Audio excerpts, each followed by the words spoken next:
আমরা চলে যাচ্ছি আবারও বাবু ভাইয়ের কাছে একটা ঘটনার জন্য, এবং সেই ঘটনার পরে আমরা আবারও ফিরে আসবো আপনাদের কাছে। সেই পর্যন্ত আপনারা আশা করছি আমাদের সঙ্গে থাকবেন। রসুল ভাই, এটা হচ্ছে আপনার একটা গ্রামের কাহিনী। তো ওই গ্রামের যে ফ্যামিলি মেম্বার্স যারা ছিল, তারা তাদের আসলে মুরব্বী যারা ছিল তারা বেশ সবাই মোটামুটি মানে আস্তে ধীরে চলে যান আর কি। তাদের লাস্ট যেই ভদ্রলোকটা বেঁচে ছিলেন সেটা হচ্ছে তাদের এক দাদা আর কি। তো এই ওরা আর কি মুরব্বীদের উপর খুব ডিপেন্ডেন্ট ছিল, যারা বড় ফ্যামিলির, তারা ছোটদেরকে সবসময় গাইড করে এবং তাদের আপনার যেটাকে বলে হুকুম আহকামে তারা চলাফেরা করত। তো দাদাই একমাত্র ব্যক্তি যিনি বেঁচে ছিলেন, এবং দাদা খুব পরেজগার লোক ছিলেন আর কি। তো ওর দাদা সবসময় আপনার বাসায় নামাজ কালাম এগুলো চর্চা করতেন। তো যখন বেশ বুড়ো হয়ে যান, ওনার অনেক কিছু করা হয় না, ওনাকে হেঁটে হেঁটে মসজিদে নিয়ে যাওয়া হয়। তো উনি বলতো যে আমাদের এই যে গ্রাম, আমাদের যে ভিটা বাড়িটা আছে এখানে, এটার মাঝখান দিয়ে একটা মানে জিনদের চলার পথ আছে, এবং এটা ওর বাবাকে বলতো যে এইখান থেকে একটা রাস্তা আছে, এটার মধ্যে দিয়ে জিন চলাফেরা করে। তো তোমরা এই কোনায় কোনো ঘর বাড়ি কিছু তৈরি করবা না, এখানে অলওয়েজ লিভ ইট ভ্যাকেন্ট, এবং এই পথটাকে ব্লকও করবা না, আমাদের অবস্থা যেরকম হয়। আরো কিছু উপদেশ বাণী দাদা দেয় আর কি। তো এটা ওরা শুনে, তার বাবা এটা স্বীকারও করে যে হ্যাঁ আমি এটা করব, আপনি যা বলেছেন তাই। তো শুনে সেটা মেনে নেয় এবং তারা ওইভাবে ওই বাসায় থাকা শুরু করে আর কি। তো একটা সময় দাদা মানে একদিন অসুস্থ হয় রাতের বেলা, এবং রাতের বেলা তিনি বলেন যে আমি যখন মারা যাব, তো তোমরা দেখবা যে কিছু মানুষ আসবে আমার দাফন করার জন্য, এবং যারা আসবে তাদেরকে কোনো কথা না বলে আমার ডেড বডিটা দিয়ে দিবা, এবং তোমাদের মধ্যে মানে যাকে তার বড় ছেলে উপদেশ দিয়েছিল যে তুমি তাদের সাথে যেতে পারো, আর কেউ যাবে না আর কি। তো বলছে যে ঠিক আছে, এটা মেনে নেওয়া কষ্ট, অন্য কেউ যাবে না, ফ্যামিলির একজন মানুষও যেতে পারে এই দাফন দেখার জন্য, মানে দাফন কাজে অংশগ্রহণ করার জন্য, ঠিক আছে। এবং ঠিক দাদার বলার সময় আর কি, যেদিন বলে উনি, এবং বলতেছে উনি যে আমি খুব শীঘ্রই মারা যাব, সম্ভবত আগামীকাল রাতে মারা যাব, এভাবে অবভিয়াসলি ডেট কেউ বলে দেন আর কি। যাই হোক, উনি আসলেই রাতের বেলা উনি দেখেন যে উনি একটু মানে ছটফট করতেছেন, এবং একসময় উনি নাই।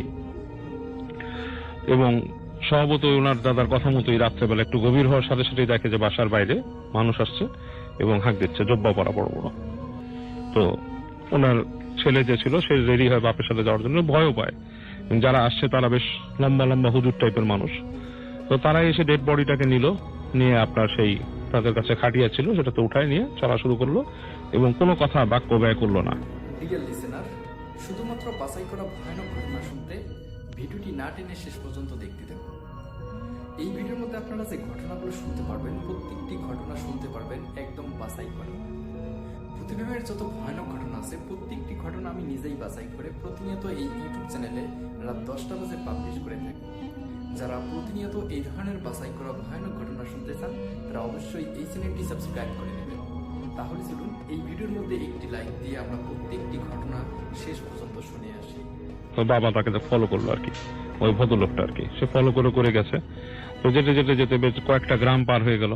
পার হওয়ার পরে সামনে যে কবরস্থান, ওইটাকে বলতো যে বড় কবরস্থান আর কি। ওখানে সাধারণত মানে তাদের কয়েক গ্রামের মানুষ এসে ওখানে কবর দেয় আর কি, এটা বেশ বড় টাইপের একটা কবরস্থান ছিল। তো ওখানে নিয়ে যায়, তখন অলরেডি অনেক রাত হয়ে গেছে। তো সে তো নিজের বাবা, তার থাকতেই হবে। তো দেখে যে ওখানেই তারা একটা জায়গায় গোসল করার ব্যবস্থা করে এবং সব করে আর কি। তো উনি এতক্ষণ কথা বলছিল না, এবং তাদের সাথে ঠিক কাপড়ও ছিল, কাফনের কাপড় টাপড় সব দিয়ে তারা ওই বডিটাকে আপনার রেডি করে কবর দেওয়ার জন্য। এবং যখন কবরে নামাচ্ছে তখন ছেলেকে বলে যে তুমি যদি চাও ওদের মধ্যে একজন, তুমি আসো, এসে ধরো তোমার বাবাকে নামাও।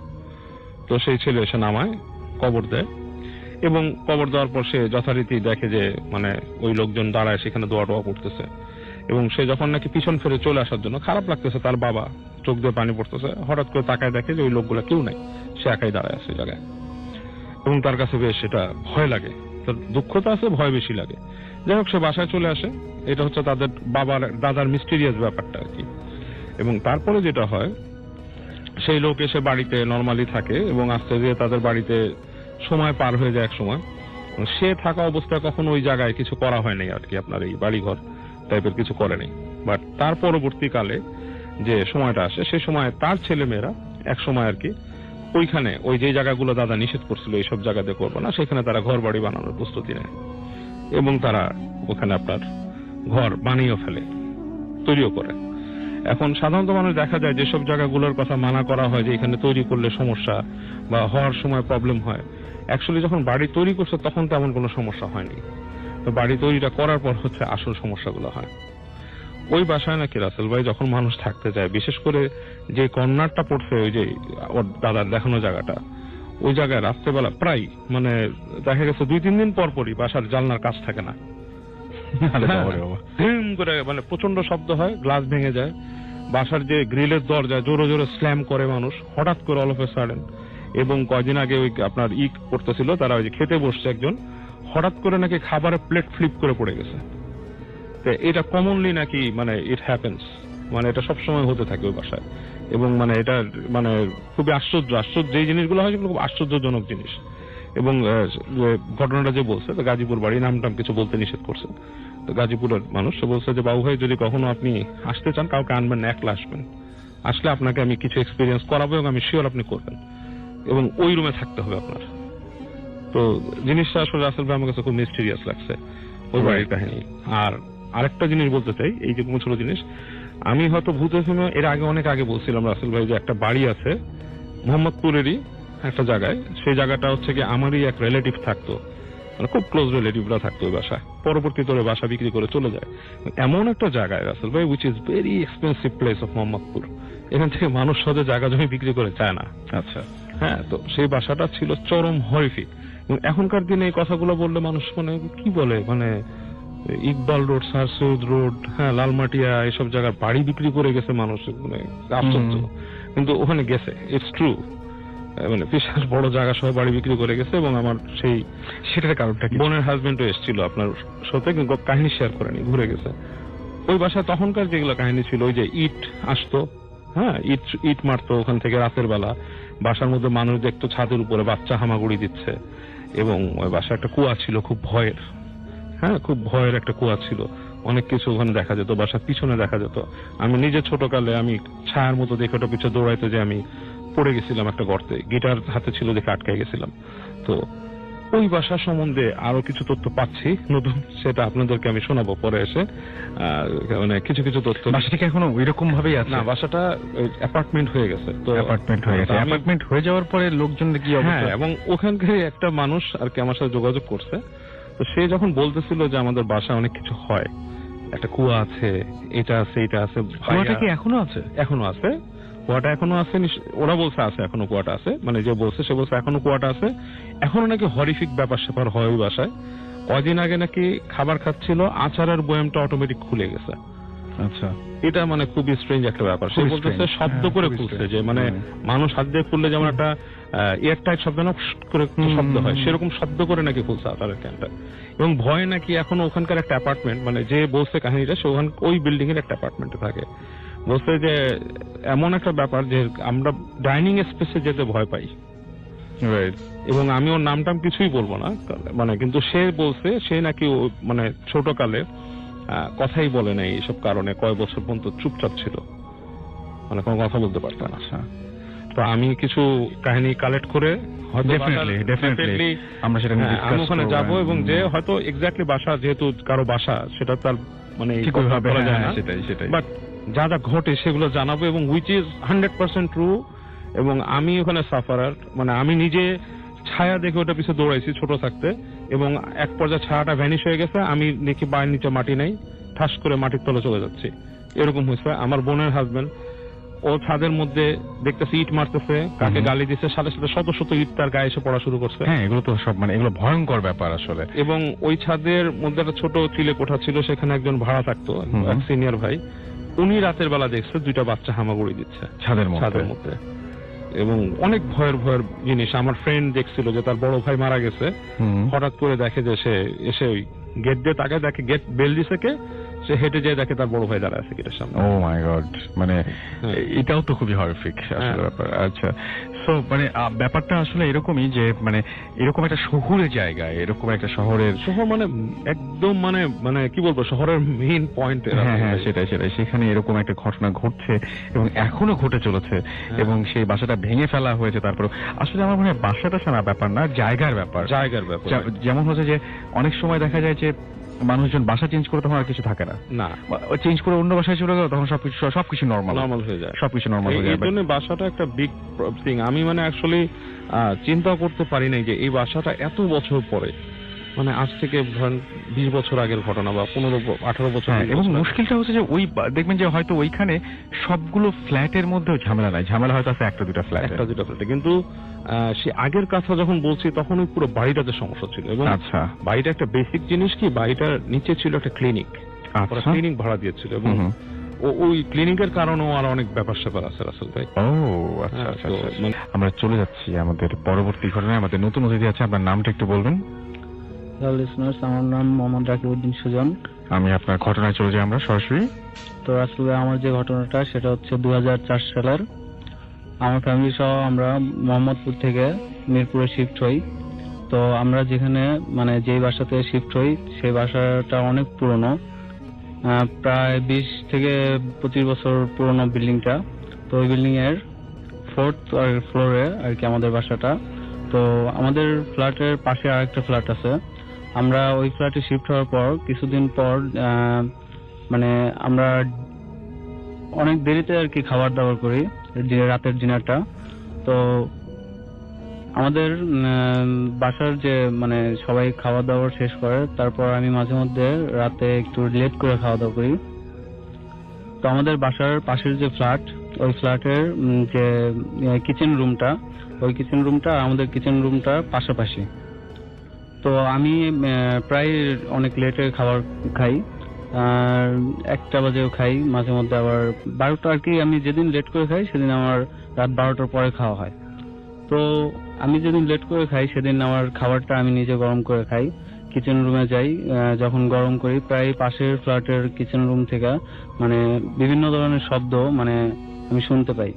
কখনো হচ্ছে থাল বাসন মাজার যে ঝনঝন শব্দ, বা হচ্ছে মশলা পিষলে যে শব্দটা হয়, ধূপ ধূপ শব্দ হয়, সেরকম সেই সব কিছু আর কি। মানে একটা কিচেন রুমে যে সবকিছু শব্দ হয় সেটা আমি মানে ওই রাতে খাবার যখন খাই তখন আমি শুনতে পারি। তো এই ঘটনা এই যে শব্দগুলো শোনা যাচ্ছে, এগুলো মানে আমার বাসার আমার আম্মু মাঝে মধ্যে শোনে। তো শব্দটা এরকম হয়, পাকরুমে শব্দ হওয়ার পর আবার একটু দৌড়ানোর শব্দ হয়, মনে হচ্ছে যে খুব তাড়াহুড়ার মধ্যে কাজটা করতেছে, দৌড়াদৌড়ি করে মানে একবার এই রুম থেকে ওই রুমে, এরকম শব্দ হয়। তো এটা আমি নর্মালি ভাবি যে হয়তো পাশের ফ্ল্যাটের হচ্ছে কেউ কাজ করতেছে, বা এই জন্য এটা আমি নর্মালি ভাবে আর কি। মানে আমি খাবার দাবার শেষ করে ঘুমায় পড়ি। তো মাঝে মধ্যে আবার হচ্ছে ড্রয়িং স্পেসে আমি মাঝে মধ্যে রাতে টিভি দেখি। তো ড্রয়িং স্পেসের হচ্ছে যে মেইন গেটটা কিন্তু ড্রয়িং স্পেসের পাশেই হয়। তো হচ্ছে মেইন গেট থেকে মাঝে মধ্যে অনেক রাত 1টার দিকে আমি যখন টিভি দেখি তখন সিঁড়ি দিয়ে মনে হচ্ছে কেউ দৌড়ে উঠতেছে। আবার উঠার পর মানে আমাদের যে গেটটাতে 2 থেকে 3টা নক করার পর আবার মানে দৌড় দিয়ে চলে যাচ্ছে, এরকম শব্দ হয়। তারপর মানে এটা এইগুলা ঘটনা শুধু আমি একা না, আমার বাসার আর কি সবাই এইগুলা মানে একটু ফলো করে। তারপর আমার আম্মু মাঝে মধ্যে আমাকে অ্যালার্ট করে যে রাত্রে তুমি যদি বাসায় যদি কেউ নক করে বেশি রাত্রে, তাহলে তুমি আমাকে ডাক দিবা, দেন আমি যা খুলবো, তুমি খুলো না। তো তারপর একদিন সকালে পাশের ফ্ল্যাটের আন্টিকে আম্মু জিজ্ঞেস করে যে আচ্ছা এরকম যে শব্দ হয় মিডনাইটে, অনেক রাত্রে এই শব্দগুলো যে হয়, এই শব্দগুলোর মানে কারণটা কি আপনি বলতে পারেন, নাকি আপনারা এরকম শব্দ করেন? তো পাশের বাসার আন্টি বলে যে ওনাদের ফ্ল্যাটে একটা খারাপ আত্মা আছে, যে আত্মাটা মানে এরকম হচ্ছে ওনাদের বাসার মধ্যে এরকম কাজ করে।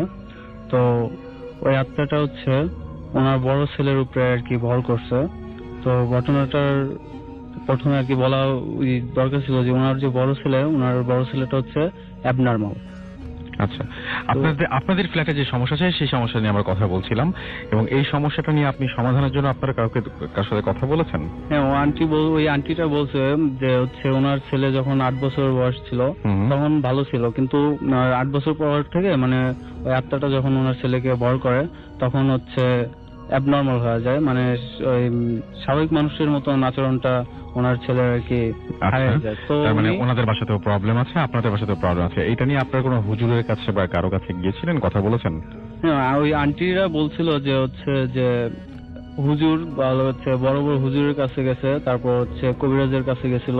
তো যখনই তারা হচ্ছে এই এটা সলভ করার জন্য কোনো হুজুর বা কবিরাজের কাছে যায়, তখন হচ্ছে তা ওনার ছেলের মানে শারীরিক অবস্থাটা আরো বেশি খারাপ হয়ে যায়, অনেক এবং, প্রচুর জ্বর হয় এবং কান্নাকাটি করে। এবং আপনারাও তারপরে আর কোনো হুজুর দেখাননি, এই তো?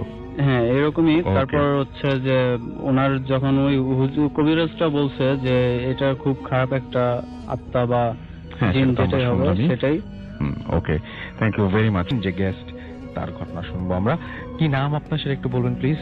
Hi listeners, I'm Shihab from Mirpur, Zoo Road area. ওকে, চলে যায় আপনার ঘটনায়। ঘটনাটা বেসিক্যালি ঘটে আমার বাসায় আর এবং বাইরে দুটো মিলিয়ে।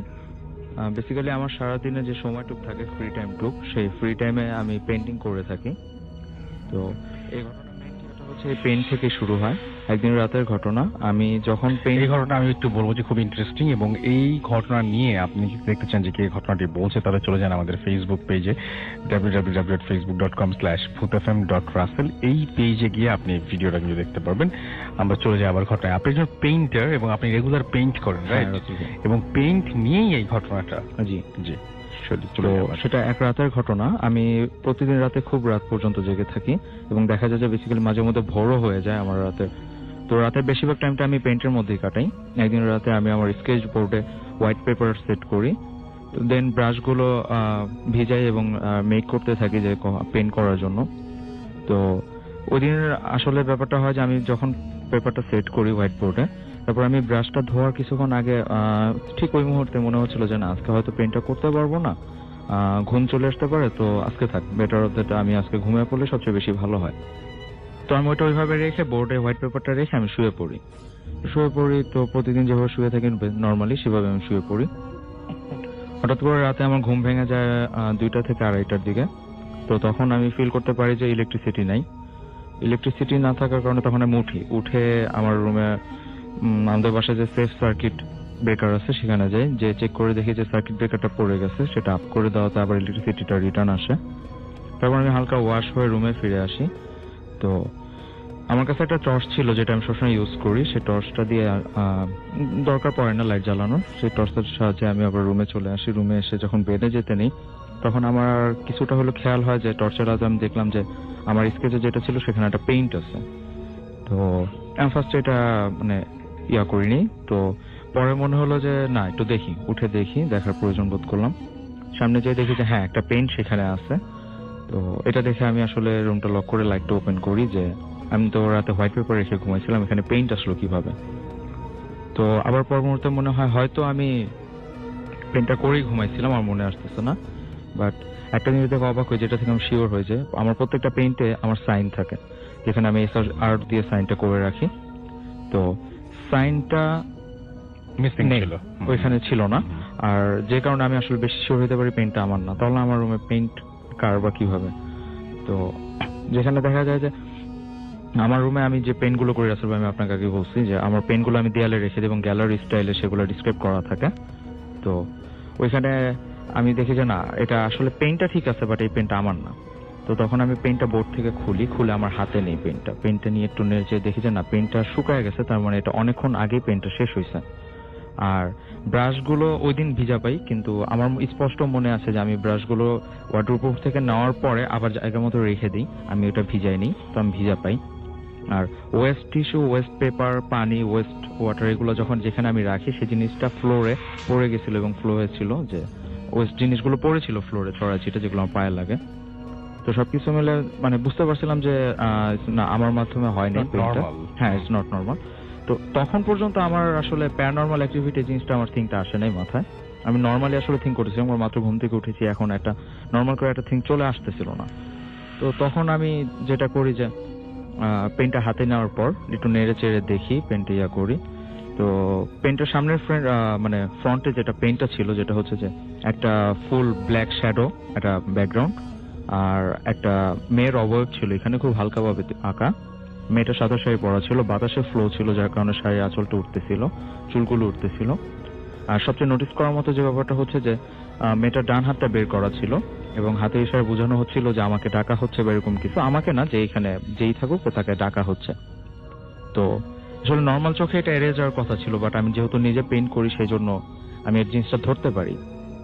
তো আমি দেখি পেনটা, তো হঠাৎ করে পেনটা রেখে দিব এরকম টেন্ডেন্সি যখন আমার মধ্যে ছিল, তখন বাতাস আমার ডান হাতে ধরা ছিল, এটাকে উল্টে দেওয়ার কারণে আমি ব্যাক সাইডটা দেখতে পাই। ব্যাক সাইডে আমরা জানি যে আসলে ভাই আমরা যদি কখনো পেইন্ট করি, পেইন্টের পিছনে একটা জল ছাপের মতো থাকে, পেইন্টের ফুটে উঠে, বাট ওই পেইন্ট ছাড়া অন্য কোনো পেইন্টের জল ছাপ ফুটে উঠবে, it's impossible, it's not normal. তো আমি যখন দেখতে পাই আমি আঁকিয়েছি তারই ছাপ, হ্যাঁ তারই একটা ছাপ মিরর ভিউতে পড়ে। তো দেন আমি দেখি, তো এখানে ওই ছবিরই আরেকটা নতুন ক্রিয়েশন, যেটা হচ্ছে গিয়ে যে একটু জুমিট করা, হ্যাঁ সেটা নরমাল না, একদম অ্যাবনর্মাল। তো আর এখানে নতুন আরেকটি মানে ক্যারেক্টার দেখানো হয়েছে, যেটা হচ্ছে যে একটা ছেলে সাদা পাজামা পাঞ্জাবি পরা। তো সিকোয়েন্সটা এরকম ছিল যে অন্ধকার আগের পেইন্টে যতটুকু ছিল ফ্রন্ট পেইন্টে তার থেকে অনেক অধিক ঘনতর হয়ে গেছে এবং ঘোর হয়ে গেছে। তো এইটা দেখার পর আসলে তখন আমার মধ্যে একটু ভয় ঢুকে যে ইটস ইম্পসিবল একটা মানুষের পক্ষে কোনোদিন। তো যতটুকু দেখে মনে হচ্ছিল এটা কম্পিউটার থেকে প্রিন্ট করা। তো আমি দেন প্রিন্টার রেখে আমি আমার একটা সিনিয়রকে ফোন দিই, ওই রাতেই ফোন দিয়ে বলি যে ভাই এরকম ব্যাপার, আমি কি করতে পারি। তো সে আমাকে বলতেছে যে তোর বাসায় পিসি আছে? হ্যাঁ ভাই পিসি আছে। তো তোর বাসায় কি প্রিন্টার আছে? তো হ্যাঁ ভাই প্রিন্টারও আছে। তো তুই একটা কাজ কর, তুই নেটে যে সূরা ইখলাসটা ডাউনলোড কর এবং করে সেটার একটা প্রিন্ট কপি নিয়ে প্রিন্টটা এমন একটা জায়গায় রাখ যেখানে লক করতে পারবি। তো প্রিন্ট এখানে রেখে তার উপরে একটা খাতা বা মোটা কিছু রাখ, তার উপরে সূরা ইখলাসটা রেখে একটা ওয়েট দিয়ে এটা রাখ যাতে উড়ে না যায়, দেন তুই দরজাটা লক করে দে। আচ্ছা আমি সেটা করলাম, বলল যে এবার তুই শুয়ে পড়, এটা পরে আমরা ডিসকাস করে নিব। আচ্ছা ঠিক আছে, শুয়ে পড়ছি। সেই রাতে আমার সাথে আর কিছু হয় নাই। তো পরদিন আমার একটা ফ্রেন্ড রাকিব, তো রাকিব আমাকে বলতেছে যে সকালবেলায় যে নারায়ণগঞ্জ যাওয়া লাগবে, একটু কাজ আছে, তুই কি যেতে পারবি? ওর ফোনে ঘুমটা ভাঙে, তো আমি উঠে রেডি হয়ে ওর সাথে যাই নারায়ণগঞ্জ। সারাদিন অনেক কাজ টাজ করার পর বিকালবেলা আমাকে বলে সিটিতে আসলে ভিলেজ সাইডটা একটু দেখে গেলে ভালো হয়। তো দেন আমি ওর সাথে গেলাম। আচ্ছা ঠিক আছে, ভিলেজ সাইডটা একটু দেখে আসি। ও বলতেছে যে হ্যাঁ আমরা ঘুরে গেলাম। রিটার্ন যখন করতেছি তখন সন্ধ্যা হয়ে গেছে, সন্ধ্যা আজানও দিয়ে দিছে। তো গ্রামের সাইডে রাসেল ভাই দেখা যায় যে সন্ধ্যা আজান দেওয়ার পরপরই আস্তে আস্তে অন্ধকারটা বেশি হইতে থাকে। তো অন্ধকার হয়েছে। তো আমরা যে রাস্তা দিয়ে আসতেছিলাম সেটা ছিল মাটির রাস্তা এবং উঁচু নিচু ছিল খুব, মানুষের পায়ের ছাপে বর্ষা যেরকম গর্ত হয়ে থাকে সেটার কারণে, উঁচু নিচু হয়ে থাকার কারণে আমি আমার একটা ফোন দিয়ে ব্লুটুথ হেডসেট দিয়ে কথা বলতেছিলাম এবং আমার স্মার্টফোনটা ট্যাপ করতে তাকাচ্ছিলাম, মাঝে মধ্যে টর্চ অন করে দেখতেছিলাম এবং দেখে হাঁটতেছিলাম। তো একটা পর্যায়ে যেটা হয় সেটা হচ্ছে যে আমার মনে হয় যে আমি একটু নির্জন সাইডে চলে গেছি। তো নির্জন সাইডে চলে গেছি কিরকম, যে আমি একটু ঢালু জায়গা দিয়ে নেমে গেছি এরকম একটা ফিল হয় আমার মধ্যে। আমি ভিতরের দিকে চলে গেছি। তো তখন আমি যখন খেয়াল করি তখন আমার কাছে মনে হচ্ছে যে আমি আসলে ওয়েতে নাই, আমি মোটামুটি একটু জঙ্গল টাইপ এরিয়াতে চলে আসছি আর আমার চারপাশে জঙ্গল ঘেরা এরকম। তো আমার রিসেন্ট যে কলটা ছিল সেই কলটা আমি কেটে দিই আমার ফ্রেন্ড সার্কেল যারা ছিল এখানে তাদেরকে কল দেওয়ার জন্য ট্রাই করি, বাট আমি দেখি যে আমার ফোনটা হ্যাং হয়ে গেছে। হ্যাং হয়ে যাওয়ার ফলে আমি কি করবো, এখন একটাই ওয়ে আছে, যেটা হচ্ছে ব্যাকআপটা খুলে ব্যাটারিটা খুলে আবার ইনস্টল করলে আমি আবার ফোনটা অন করতে পারি। তো সেই ক্ষেত্রে আমি যখন এটা করব তখন হঠাৎ করে একটা বাতাসের পাই আমি, প্রচন্ড বাতাস। বাট যেটা সবচেয়ে অবাক করে আমাকে, যে আমার থেকে 10 থেকে 15 হাত দূরে বাতাসটা অনেক বেশি জোরে ফ্লো হচ্ছে, বাট আমার গায়ে মোটামুটি লাগতেছে না এরকম একটা ব্যাপার, নর্মালি একটা আর আমি তখন এটা দেখার পর তখন তাকায় থাকি ওদিকে, ফোনটা অফ করছি, আবার অন করবো, ব্যাটারি ইনস্টল করছি। তো তখন দেখতে পাই যে জঙ্গলের সাইড থেকে একটা মেয়ের অবয়ব বের হয়ে আসতেছে, সাদা শাড়ি পরা। তো সেক্ষেত্রে মানে ব্যাপারটা হঠাৎ করে এরকম সিচুয়েশন, এরকম একটা ব্যাপার দেখে আমি একটু অ্যাস্টনিশড হয়ে যাই, যে স্টোন হয়ে যাই। তো দেখি যে মেয়েটা আস্তে আস্তে বের হলো, বাতাসে চুলগুলো উঠতেছে, সাদা চুলগুলো উঠতেছে এবং ঠিক তার ডান হাত দিয়ে আমাকে ইশারা করতেছে যাওয়ার জন্য। তো তখন আমি আসলে এমন ভাবে হ্যাং হয়ে গেছি যে আমার আসলে কোনো কিছু নিজে থেকে করার মতো ক্ষমতা নাই। সেই অবস্থায় যখন আমার মোবাইলটি হয়, তো তার থেকে কিছুক্ষণ পরে, এইভাবে কথা বলছিলাম জানি না, তার থেকে কিছুক্ষণ পরে আরেকটা বাতাস আসে। এইবার বাতাসটা আমার গায়েও লাগতেছে এবং বাতাসটা প্রচন্ড ফ্লো হচ্ছিল, বেগ ছিল প্রচুর, মেয়েটাও যাচ্ছিল। তো ব্যাপারটা এরকম দাঁড়ায় যে ও যখন হাঁটতে যে আমাকে ডাকতেছিল তখন আমি রেসপন্স না করে এবার ডান হাতটা কাঁধের সাইডে নিয়ে যায় এবং আমাকে নতুন ভাবে ইশারা করে যাওয়ার জন্য। তো দেন এই ঠিক এরকম একটা মুহূর্ত চলাকালে আমার ফোনটা বেজে উঠে দেখি যে আমার ফ্রেন্ডে আমাকে ফোন করছে।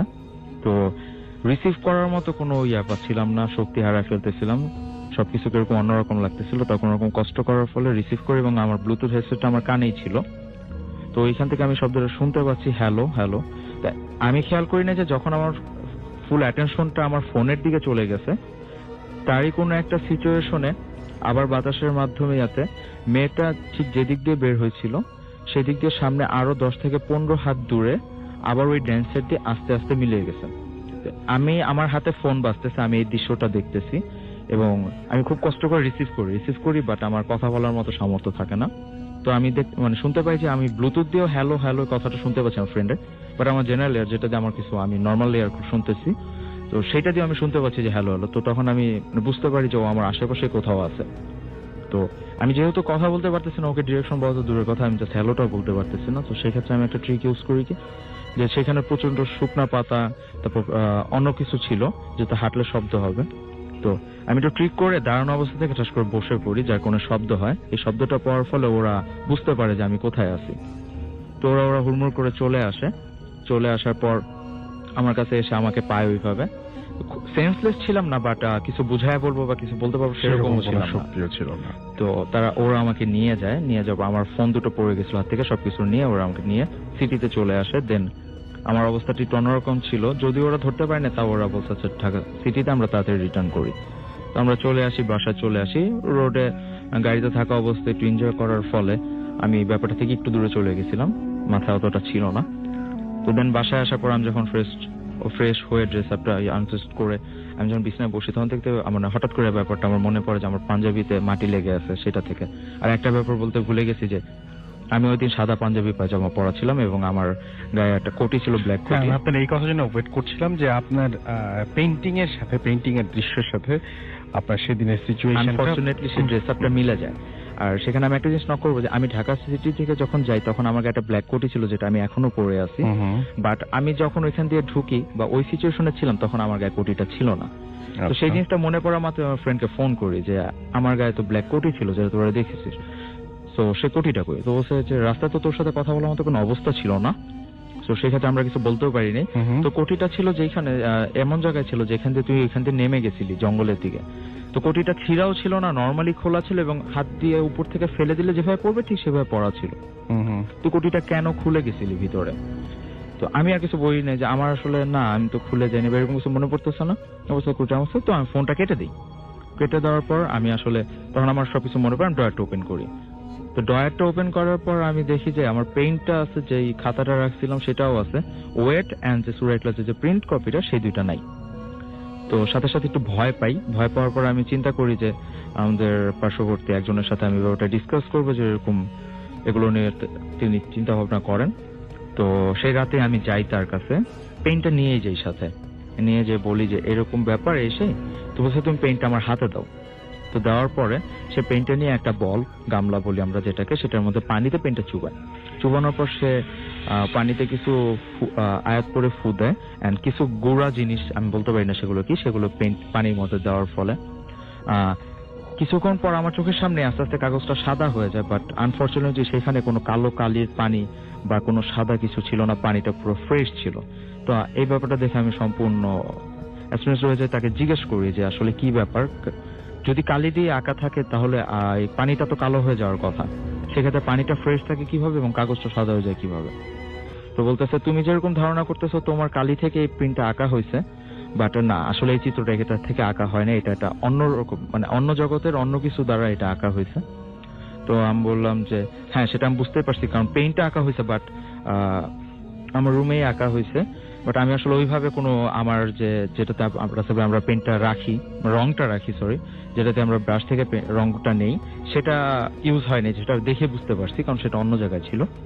তো যাই হোক, তাকে এই কথাটা বলার পর সে আমাকে বলে যে, আমি বললাম যে তাহলে এটা কি ব্যাপারটা কি, আমি একটু ব্যাখ্যাটা জানতে চাই। তো বলছে যে ব্যাখ্যাটা হচ্ছে এরকম যে দেখো তোমার ফ্যামিলি সম্বন্ধে এবং তোমার বাসা সম্বন্ধে সবকিছু আমি জানি, আর তোমার ফ্যামিলি মানুষজন সবাই প্রায় 5 ওয়াক্ত নামাজি, তোমার বাবা একজন তাহাজ্জুদ নামাজ পড়েন। তো সেই ক্ষেত্রে একটা জিনিস হচ্ছে যে আমি তোমাকে একদম স্ট্রেটলি বলবো, আমাদের ইসলামে কোনো কিছুর ছবি আঁকা এবং কোনো কিছুর মূর্তি বা এরকম টাইপের কিছু, এগুলো হচ্ছে সম্পূর্ণ হারাম। তো সেই দিক থেকে তুমি যদি বলতে পারো এই ঘটনাটা ঘটছে তোমার সাথে একটা ভালো কিছুর থেকে একটা শিক্ষা ছিল, এরকম একটা কিছু।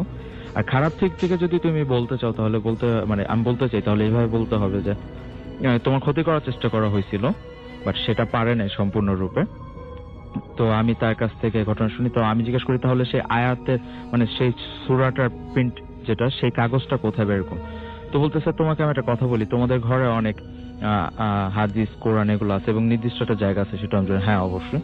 তো বলতেছে তুমি একটু কাজ করো, তুমি অজু করে সেইখানে যাও, যে দেখো যে ওইখানে তুমি জিনিসটা পেতে পারো। তো আমি অজু করে আমাদের আলমারিতে থাকে, সেখানে যে আমি প্রথম তাকটা খুঁজি, আমি পাই না। সেকেন্ড তাকে একটা ইসলামিক বই ছাপে, নামাজ শিক্ষা এরকম টাইপের একটা বড় বই, সেই বইটার নিচে আমি সেই প্রিন্টের কপিটা পাই সূরা ইখলাসে। আপনার এই ঘটনা কতদিন আগে ঘটেছিল? এটা ঘটেছে রোজার ঈদের কোরবানি ঈদের কিছুদিন আগে। আচ্ছা, এবং আপনি তারপর থেকে আপনি বলছেন যে আমি পেইন্টটা ছেড়ে দিছি, আর যেটা হচ্ছে পেইন্ট করলেও আমি মানুষের অবয়ব, প্রাণী বা এগুলোর পেইন্ট আমি করি। আপনার বাসায় সবাই জানেন এই ঘটনা? আপনার এই অবস্থা সবাইকে জানিয়েছেন পরে? আপনার বাবা মা সবাই? সবার কাছে বলতে আমাদের বাসায় এরকম ঘটনা প্রায় ঘটে, আমরা সবাই অবগত। আর আমাদের এলাকাতে আমার আরো কিছু ঘটনা ঘটছে আমার ভাই বোন সবার সাথেই। তো এই ব্যাপারটা আমি শেয়ার করছি এখানে আপনার কাছে শেয়ার করার পর আমি ঘটনাটা শেয়ার করছি তাদের কাছে, আমি আগে থেকে কিছু বলিনি তাদের কাছে। আচ্ছা, খুব বেশি আগের ঘটনা না? খুব বেশি আগের ঘটনা না, রিসেন্টলি ঘটে যাওয়া। ওকে, থ্যাংক ইউ ভেরি মাচ আপনার ঘটনার জন্য। আপনার কাছ থেকে আমরা অনেক কিছু জানলাম। আপনার নামটা প্লিজ একটু বলবেন এবং আপনি বলবেন কোথা থেকে এসেছেন। Hello listeners, this is Raj and I came from Texas, Uttara. তো আমি যে ঘটনাটা বলবো, অ্যাকচুয়ালি এই ঘটনাটা অনেক আগের ঘটনা, আজ থেকে প্রায় 40 থেকে 50 বছর আগের ঘটনা। আমার নানার সাথে ঘটে যাওয়া একটা কাহিনী। তো আমার নানা অনেক ধার্মিক একজন লোক ছিল। তো একদিন উনি সকালবেলা নামাজ পড়ে বাসার দিকে আসছে, তো হঠাৎ করে একটা পাগলের সাথে দেখা হয়। উইদাউট ড্রেস একটা পাগল ছিল। তো পাগলটার সাথে যখন দেখা হয়, পাগলটা আমার নানাকে আটকিয়ে বললো যে তোর পকেটে টাকা পয়সা আছে, তুই আমাকে টাকা পয়সা দে, আমি অনেক ক্ষুধার্ত, আমার কিছু খেতে হবে, তুই আমাকে টাকা পয়সা দে। তো নানা তখন অ্যাভয়েড করে গেল, কেননা নানার কাছে খুব সামান্য পরিমাণে টাকা ছিল এবং উনি যেখানে যাচ্ছিল সেই টাকাটা দিয়ে ওনার একটা ইম্পর্টেন্ট কাজ করতে হতো। তো ব্যস্ত হয়ে উনি অ্যাভয়েড করে গিয়েছে। বাট সেই পাগলটা বলছিল যে তোর পকেটে টাকা আছে, তুই কেন না বলতেছিস? তো পাগলটা অ্যামাউন্টটা বলেছিল 1 টাকা 5 শিকা। শিকা অ্যাকচুয়ালি অনেক আগের ঘটনা, তো হয়তো বা 5 পয়সা বা এরকম কিছু হতে পারে, এবং তখনকার সময় টাকার অনেক বেশি মূল্য। শিকিটা অন্য জিনিস। আচ্ছা, তারপরে শুনি আমরা। টাকার অনেক বেশি মূল্য ছিল, কিন্তু আমার নানা অ্যাভয়েড করেছিল। কিন্তু এক্স্যাক্টলি নানার পকেটে তখন 1 টাকা 5 পয়সাই ছিল। তো নানা তখন টাকাটা দেয়নি। তো পাগলটা পরে বলেছিল যে তুই টাকাটা দিলি না, কাজটা ভালো হলো না। তো যাই হোক, নানা চলে যায়, এটা সে অ্যাভয়েড করে যায়, কারণ যেহেতু আমি ফার্স্টেই বলেছি নানা অনেক ধার্মিক লোক ছিল। তো সেদিন নানা যখন ইউনিভার্সিটি ক্লাস শেষ হলো, বাসার দিকে চলে আসবে, তখন তার এক টিচার বলতেছে যে তোমার সাথে কি আজকে কারো দেখা হয়েছিল রাস্তায়? তো নানা বললো যে স্যার, এরকম সকালবেলা আমার সাথে একটা পাগলের দেখা হয়েছিল, তো আমার কাছে টাকা চেয়েছিল, বাট সেই টাকাটা আমি দেইনি ওকে, আমি মিথ্যা কথা বলেছি।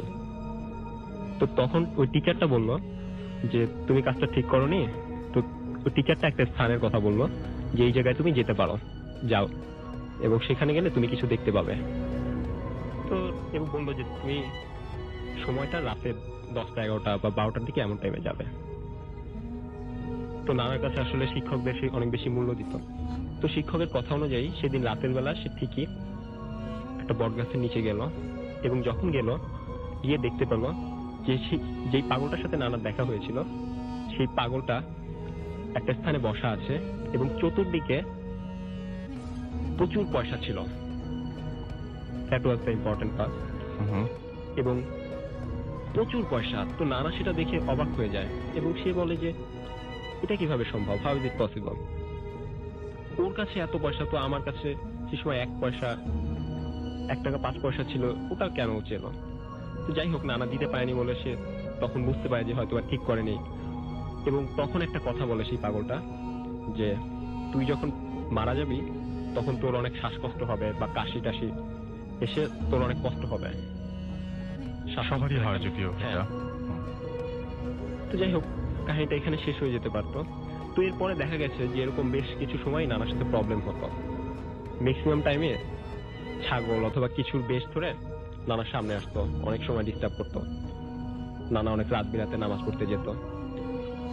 তো যেহেতু আমি প্রথমেই বলেছি নানা অনেক পরহেজগার ছিল, তো উনি সূরা কলমা পড়ে ফু দিলে একটা লাঠি হাতে থাকতো তার, সেই লাঠিটা দিয়ে ফু দিয়ে বাড়ি দিত এবং তখন আর তারা চলে যেত, কোনো প্রবলেম হয়নি। বাট যে সময় দেখা যায় যে শেষের দিকে এসে আমার নানা যখন মারা যায়, তখন সত্যি অনেক বেশি শ্বাসকষ্ট হয় এবং শ্বাসকষ্টেই আমার নানা মারা যায়। এবং এরপরে যেটা হয়, এই কাহিনীটা এখানেও শেষ হয়ে যেতে পারতো, বাট একটা বংশ পরম্পরার একটা বিষয় চলে আসে যে আমার নানা মারা যাওয়ার বেশ কিছুদিন পরে আমার বড় মামার সাথে, দ্যাট মিনস আমার নানার বড় ছেলের সাথে হঠাৎ করে একদিন একটা পাগলের সাথে দেখা হয় এবং সেই পাগলটা উইদাউট ড্রেসে কমন টাইপ একটা পাগলই ছিল। তো আমার মামা দেখার পরে সে জানতো, কেননা এই কাহিনীটা আমার নানার সাথে ঘটার পরে নানা যখন নানুকে শেয়ার করে, নানু আবার তার ছেলে মেয়েদের সাথে বিষয়টা শেয়ার করেছিল। এটা অবশ্য নানা মরার পরে। তো দ্যাটস ওয়াই আমার মামা একটু অবগত ছিল এবং তার সাথে যখন দেখা হলো, সেই পাগলটা এরকম বললো যে তোর হাতটা আমার কাছে দে। তো নানা সহজেই দিয়ে দিল, বললো যে নেন। এবং পরে যেটা হলো, সেই পাগলটা আমার নানার বা হাতে একটা তাবিজ বেঁধে দিল এবং তাবিজটা বেঁধে দেওয়ার পরে বলল যে এই তাবিজটা কখনো যেন না হারায় এবং যতদিন পর্যন্ত এই তাবিজটা তোমার হাতে থাকবে, তোমার সাথে থাকবে, ততদিন পর্যন্ত তোমার অনেক ডেভেলপ হবে। তুমি চাকরি করো অথবা যেখানেই থাকো না কেন, তোমার লাইফে অনেক উন্নতি হবে।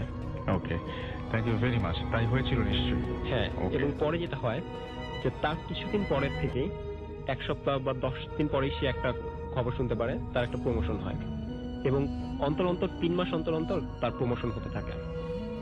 এবং হঠাৎ দেখা যায় যে কোন একটা সময় সে তার তাবিজটা হারিয়ে ফেলায় এবং সেই তাবিজটা হারানোর 2 থেকে 3 দিন পরেই তার সেই পুরো একটা বায়ার কোম্পানিতে চাকরি করত। তো সেই পুরো কোম্পানিটাই কোনো একটা প্রবলেম হওয়ার কারণে সেখানে চাকরি তো চলেই যায় মামার এবং সেই অফিসটাই পুরোপুরি ওখান থেকে বাদ হয়ে যায়। অনেক ধন্যবাদ আপনাকে আপনার ঘটনার জন্য। এবং আমি ছোট্ট একটা ঘটনা দিয়ে বাবু শুরু করি। আমরা আমাদের আজকের যে ঘটনাটা, এবং আপনি সে গতদিন যখন এসেছিলেন তখন কিছু ঘটনা বাকি ছিল, ছোট একটা ঘটনা দিয়ে শুরু করি, তারপর একটা বড় ঘটনায় যাবো। একটা ব্রেক নিতে হবে আমাদেরকে, কারণ আমরা প্রথম যে আমাদের যে ইয়েটা, সেটাতে আমরা ব্রেকটা সেই ব্রেকের দেরি করে নিয়েছিলাম। কতটুকু ছোট ঘটনা বলবো রাসেল ভাই? মোটামুটি আমাদের হাতে টাইম আছে 10 মিনিট। আচ্ছা, 10 মিনিট হলে আমি একটা ঘটনাই বলছি। হ্যাঁ, আচ্ছা, এই ঘটনা হচ্ছে আপনার জোহা ইসলামে। ও বলছে আপনার সিলেট থেকে ঘটনাটা বলছে আমাকে। এটা হচ্ছে তার চাচা চাচির ঘটনা। তো ঘটনার সময় ওর চাচা চাচি থাকতো হচ্ছে আপনার সিলেটের ফেঞ্চুগঞ্জে। সেখান থেকে পরবর্তীতে মুভ করে তারা সিলেটে চলে আসে, চাচা চাচি এবং কাজিন সবাই মিলে আর কি। তো ফেঞ্চুগঞ্জে যখন তারা থাকতো, একটা ছোট বাসা ভাড়া নিয়ে তারা থাকতো। বাসাটা ছিল ওখানকার মোফাসল টাউনে এবং বেশ ছোটখাটো একটা ছোট শহরের মতো আর কি। আচ্ছা, মোফাসল শহর। তো ওখানকার যে বাসাটা তারা নিয়েছিল সেটা হচ্ছে 4-5 রুমের একটা বাসা এবং আশেপাশে কোনো বাসা নেই আর কি। বেশ খালি একটা জায়গা, মানে বেশ খালি জায়গা, বেশ দূরে দূরে ঘর বাড়ি। তো ওই বাসা ওঠার পরে ওরা যেটা ফেস করা শুরু করে রাতের বেলা, দেখে যে বাসা রাতের বেলা কেমন একটা শব্দ হয়, মানে ফোস ফাস টাইপের একটা শব্দ দূর থেকে আসে, মানে কিচেন থেকে, বাথরুম থেকে, মানে চারপাশ থেকে কেমন একটা ফোস ফাঁস সর একটা শব্দ আসতে থাকে এবং বেশ গন্ধ পায় তারা রাতের বেলা। গন্ধটা একটা প্লাস্টিক পুড়ে গেলে যেরকম গন্ধ, ঠিক সেই টাইপের একটা গন্ধ রাসেল ভাই। তো এইটা পাওয়ার পরে সবাই বাসার কিউরিয়াস থাকে যে ব্যাপারটা কি। বাট রাতের বেলা কেউ আর ঘুম থেকে উঠে, মানে যদি জানে বাসায় আর কেউ নাই, এরকম সময় কিন্তু কেউ রাসেল ভাই উঠে আর দেখতে যায় না কি হচ্ছে। বেশ কিছুটা ভয় পায়, নতুন জায়গা তো, একটু ফাঁকা আশেপাশে। তো যাক, এক সময় ওরা এটার সাথে ইউজ টু হয়ে যায়, জানে যে রাত্রে 2-3টার সময় এরকম গন্ধ আসবে এবং শব্দও হবে। It's a common thing everyday. পরের দিন পায় না। তো যেটা হয় যে ওরা একটা কাজের মেয়ে রাখে এবং কাজের মেয়ে মাঝে মাঝে নাকি বাসা পরিষ্কার করার সময় কিছু লম্বা লম্বা চুল পায় বাসায়, এবং বাসা চুলগুলো বেশ লম্বা। তো দেখে যে এভারেজে ওই যে কাজিন গুলা বা তার মা, তাদের কারোই চুল এত লম্বা না, মানে বেশ, মানে বলছে যে চুলটা এতই লম্বা যে কোনো মানুষের মানে হাঁটু পর্যন্ত হবে। এটা খুব একটা স্ট্রেঞ্জ ব্যাপার ছিল ওদের কাছে। তো যাক, এভাবে দিন চলে যেতে থাকে। তো এর মধ্যে এক সময় সেই জোহার এক কাজিন ওই বাসায় আসে আর কি, তার নাম ছিল মিতু। তো সে ওই বাসায় এসে থেকে এবং মনে করেন যে ওই টাইম স্পেন্ড করে ওদের সাথে। তো সে রাতের বেলা হঠাৎ এরকম শব্দ পায়। শব্দ পেয়ে সে যে, মানে তার কাজিন ছিল, তার নাম ছিল আয়েশা, তাকে বলে যে এরকম শব্দ হচ্ছে কোত্থেকে রাতের বেলা, কেমন একটা গন্ধ। তো সে বলে যে তুই চুপচাপ শুয়ে থাক, এটা হয় এই বাসায় এরকমই। তো আচ্ছা। সে একটু কিউরিয়াস হয় যে ব্যাপারটা কি, এরকম শব্দ গন্ধ। তো মিতু কিউরিয়াস থাকে, বাট ওই যেহেতু আয়েশা বলছে যে ঘুমায় যেতে, সে আর করে না, ঘুমায় যায়। তো ওই দিন চলে যায়। পরের দিন রাতের বেলা হঠাৎ করে আয়েশার ঘুম ভেঙে যায়। ঘুম ভেঙে উঠে সে দেখে যে এরকম শব্দ হচ্ছে, বাট বিছানায় মিতু নাই। তো সে উঠে যায় আস্তে আস্তে হেঁটে হেঁটে যায়, দরজা খুলে ভয় পাচ্ছে এই সময়। তো ঠিক ওই ডাইনিং রুমের কাছে যে দেখে যে কিচেনের যে দরজা সেটার সামনে মিতু পড়ে আছে উপুর হয়ে, বেশ মানে বিদঘুটে ভাবে পড়ে আছে। তো এটা দেখে সে ভয় পায়, সে চিৎকার দেয়। তার বাবা মা আসে, আসার পর তারা সবাই লাইট জ্বালায়, যে মিতুর কাছে যায়, যে তাকে উঠায়, দেখে সে সেন্সলেস। এই অবস্থায় তারা কি করবে চিন্তা করে, ডাক্তারকে ডাকবে। তবে এর মধ্যে একটা ঘটনা ঘটে গেছে রাসূল ভাই, যেটা আমি বলতে ভুলে গেছি। এটা হচ্ছে যে ওদের বাসায় একবার রমজান মাসে একটা ছিল আপনার, ওই যে ইফতারের একটা আয়োজন ছিল। তো সেখানে এক মসজিদের হুজুররা আসে। তো বড় হুজুর নাকি ওর বাবাকে বলে গেছিল যে একা ডেকে আর কি পরে, যে আপনি বাসাটাকে বন্ধ করে দিয়েন, অথবা বাসায় আপনারা থাকাটা ঠিক হবে না, দুটোর একটা, হয় বাসা ছেড়ে দেন বা বাসাটাকে বন্ধ করে দিন। তো বলে কেন? বলে এখানে একটু সমস্যা আছে, আমার মনে হচ্ছে সমস্যা আছে, একটা প্রবলেম আছে এখানে। তো তার বাবা এই জিনিসটা শুনে বলে কি সমস্যা? বলে কিছু একটা আছে, আপনি দুইটার একটা করে না, হয় বন্ধ দেন নাহলে চলে যান বাসার থেকে। তো ওই জোহার যে আঙ্কেল ছিল, যে সে এটা না শুনে সে যেটা করে, যে সে ওই বাড়িওয়ালাকে বলে যে আপনার বাসায় নাকি এরকম সমস্যা আছে এবং আমরা তো আসলে এরকম শব্দ পাই। তখন বাড়িওয়ালা নাকি খুব রাগ করে তাদের উপরে, যে কি বলেন উল্টা পাল্টা কথা, আমার বাড়ি বদনাম করার জন্য বলতেছেন এইসব এই সেই। তো যাক, তো এই কারণে যখন মিতুকে অজ্ঞান অবস্থায় পায়, তো তার বাবা কি করে, ওই যে ফার্স্টে হুজুরকেই ফোন করেন যে আমার বাসায় এরকম গেস্ট এসেছিল এবং সে এরকম বেহুশ হয়ে গেছে। তো তখন যেটা হয় যে ওই হুজুর আসেন নিজে রাতের বেলা এসে। এবার আপনি দেখবেন যে এইসব যারা নাকি একটু ধর্মীয় লাইনের লোক, তারা কিন্তু খুব হেল্পফুল হয়। আপনি একটা ডাক্তারকে রাত্রে ডাকলে আজকাল পাওয়া বাংলাদেশে খুব কঠিন, এটা আমি নিজে ধরার খুব কঠিন পাওয়া। বাট আপনি একজন হুজুরকে ডাকেন রাতের বেলা, মোস্ট অফ দ্য টাইম উনি চলে আসেন। হ্যাঁ, তো যাই হোক, উনি চলে আসেন, এসে উনি দেখেন, দেখে দোয়া টোয়া করেন, বলেন যে পানি ছিটা দেন মাথায় এবং বিভিন্ন দোয়া টোয়া পড়েন। একসময় মিতুর হুশ আসে, বাট তখন হুজুর বলে যে থাক, ওকে এখন বেশি প্রেশার দিয়ে না, সে কোন একটা ট্রমার মধ্যে দিয়ে গেছে, আপনার পরে তাকে জিজ্ঞেস করেন যে কি ব্যাপার তার। তো মিতুকে ওই সময় প্রেশার দেওয়া হয় না, কয়েকদিন বেশ চুপচাপই থাকে সে। তারপর তাকে জিজ্ঞেস করে যে তোমার কি হয়েছিল। তখন সে বলে যে জিনিসটা হয়েছিল রাতের বেলা আমি এরকম শব্দ পাই, শব্দ পেয়ে মনে হয় যে কি একটা শব্দ আসতেছে এরকম, এবং গন্ধটা প্রকট হয়ে ওঠে, এবং আমি কিসের একটা টানে আমি হেঁটে হেঁটে চলে যাই ওখানে। তো আমি যখন কিচেনের কাছে যাই, ডাইনিং রুম থেকে কিচেনে দেখতেছি, তখন দেখতেছি যে কিচেনের ফ্লোরে আগুন জ্বলতেছে দাউ দাউ করে, এবং সে আগুনটা কোনো সোর্স নাই, কোনো সোর্স থেকে জ্বলতেছে না, মাটির থেকে উঠতেছে আগুন। হ্যাঁ, আচ্ছা। এবং একটা কাঠ পোড়া গন্ধ পাচ্ছে, কিন্তু কোনো সোর্স নাই কাঠের। এবং হঠাৎ করে দেখে আগুনের ওই পাশে একটা মহিলা দাঁড়ানো। মহিলাটা বেশ ফর্সা গায়ের রং, এবং সে তার চুলগুলো অনেক লম্বা, মাথা থেকে অনেক লম্বা, এবং সে বিচিত্র ভঙ্গিতে তাকায় আছে, এবং সে একটা একটা করে চুল ধরে আগুনে পোড়াচ্ছে তার। এবং তার শরীরের একটা সাইড মনে হচ্ছে পুড়ে গেছে পুরা, তকতকা টাইপের পুরা। তো এটা দেখে সে আর সহ্য করতে পারে না, মহিলার ওই লোকটা দেখে সে সহ্য করতে পারে না, সে বেহুশে পড়ে যায় ওখানে। আচ্ছা, এতটুকুই তার মনে আছে। তো এরপরে মিতুর এই ঘটনা শোনার পরে ওরা একটু কিউরিয়াস হয় যে এরকম জিনিস কেন দেখলো, এবং ওই শব্দ গন্ধ, সবাই বেশ ভয় থাকে বাসার। তো তারা খোঁজ খবর নিয়ে জানতে পারে একটা দোকানদারের কাছে কাছাকাছি, বলে যে ভাই 2001-2 সালের দিকে এখানে ওই বাড়িটাতে, তখন টিন শেড বাড়ি ছিল, তো ওখানে একটা ম্যারিড কাপল উঠছিল আর কি বাসায়। তো ওই বাসায় তখন কোনো গ্যাস বা কিছু ছিল না, কেরোসিনের চুলায় রান্না হতো। তো লোকটা যখন কাজে যায়, ভদ্র মহিলা, নতুন সংসার, সে খুব হাসি খুশিতে রান্না করতো। তো একদিন ওই বাসার থেকে এরকম খুব কেয়ারটেকার নাকি ওই বাসার পাশে যাচ্ছে, সে দেখে পোড়া গন্ধ খুব। তো সে আসে, যে এসে দরজা ধাক্কা ধাক্কি করে, কেউ খুলে না, আগুনের ধোঁয়াও দেখা যাচ্ছে। দরজা ভেঙে ঢুকে যে দেখে যে মহিলাটা পুড়ে গেছে আগুনে, অর্ধেক শরীর পুরো ঝলসানো, এবং এই সে সেন্সলেস। তো ওই লোকটা তখন তাড়াতাড়ি তার হাজবেন্ডকেও কল দেয় এবং মহিলাকে নিয়ে হাসপাতালে যায়। তো মহিলা মারা যায় আর কি। এবং সেই ভদ্র মহিলাকে নাকি এমন ভাবে পুড়ছিল যে তাকে ভালো মতো গোসলও দিতে পারেনি তারা। আচ্ছা, দাফনটা অনেক কষ্ট আর কি, ঠিক মতো গোসলও হয়নি, এভাবেই করে দাফন করা হয়েছে। এরপর থেকে নাকি ওই বাসায় এরকম কিছু প্রবলেম আর কি দেখা যায় আর কি রাসূল। আচ্ছা, ওকে। সো এই ছিল ঘটনা। এটা ঘটনা শুনে আসি আমরা। নামটা একটু প্লিজ বলবেন, তারপর আপনার ঘটনায় যাব আমরা। আসসালামু আলাইকুম লিসেনার্স, আমি তানভীর বলছি, এসেছি সেন্ট্রাল রোড থেকে। বাবু ভাই, এখানে হাফিজ সাহেব আছেন, তো হাফিজ সাহেব যেহেতু আছেন আমি একটু মসজিদ রিলেটেড একটা বিষয় একটু আনবো। সেটা হচ্ছিল যে কোন একটা স্থাপনা আপনি রেগুলার যান, চেনেন, আপনার খুব কাছাকাছি, বাট এটা সম্পর্কে যখন আপনি অন্য কিছু শুনবেন তখন আপনার ধারণাটাই পাল্টে যাবে। আমার এই ঘটনা মানে যে মসজিদের কথা আমি বলছি সেটা আমার হোম টাউন, যেটা আমার হোম টাউন টাঙ্গাইল। তো টাঙ্গাইলের ঠিক আমার বাসার অপোজিটে হচ্ছে মসজিদটা। তো মসজিদটা হচ্ছিল আপনার দুইটা রাস্তার মাঝখানে, মানে দুইটা রাস্তা গিয়েছে, তার মাঝখানে মসজিদ, অনেক বড় একটা কম্পাউন্ড। তার মাঝখানে আপনার মাঝখানে মসজিদে একটা পাশে এক মাদ্রাসা আছে এখন, আর একটা পাশে হচ্ছিল ঈদগাহ, তার সাথে আবার একটা প্রাইমারি স্কুল আছে, যে স্কুলে আমি পড়েছি।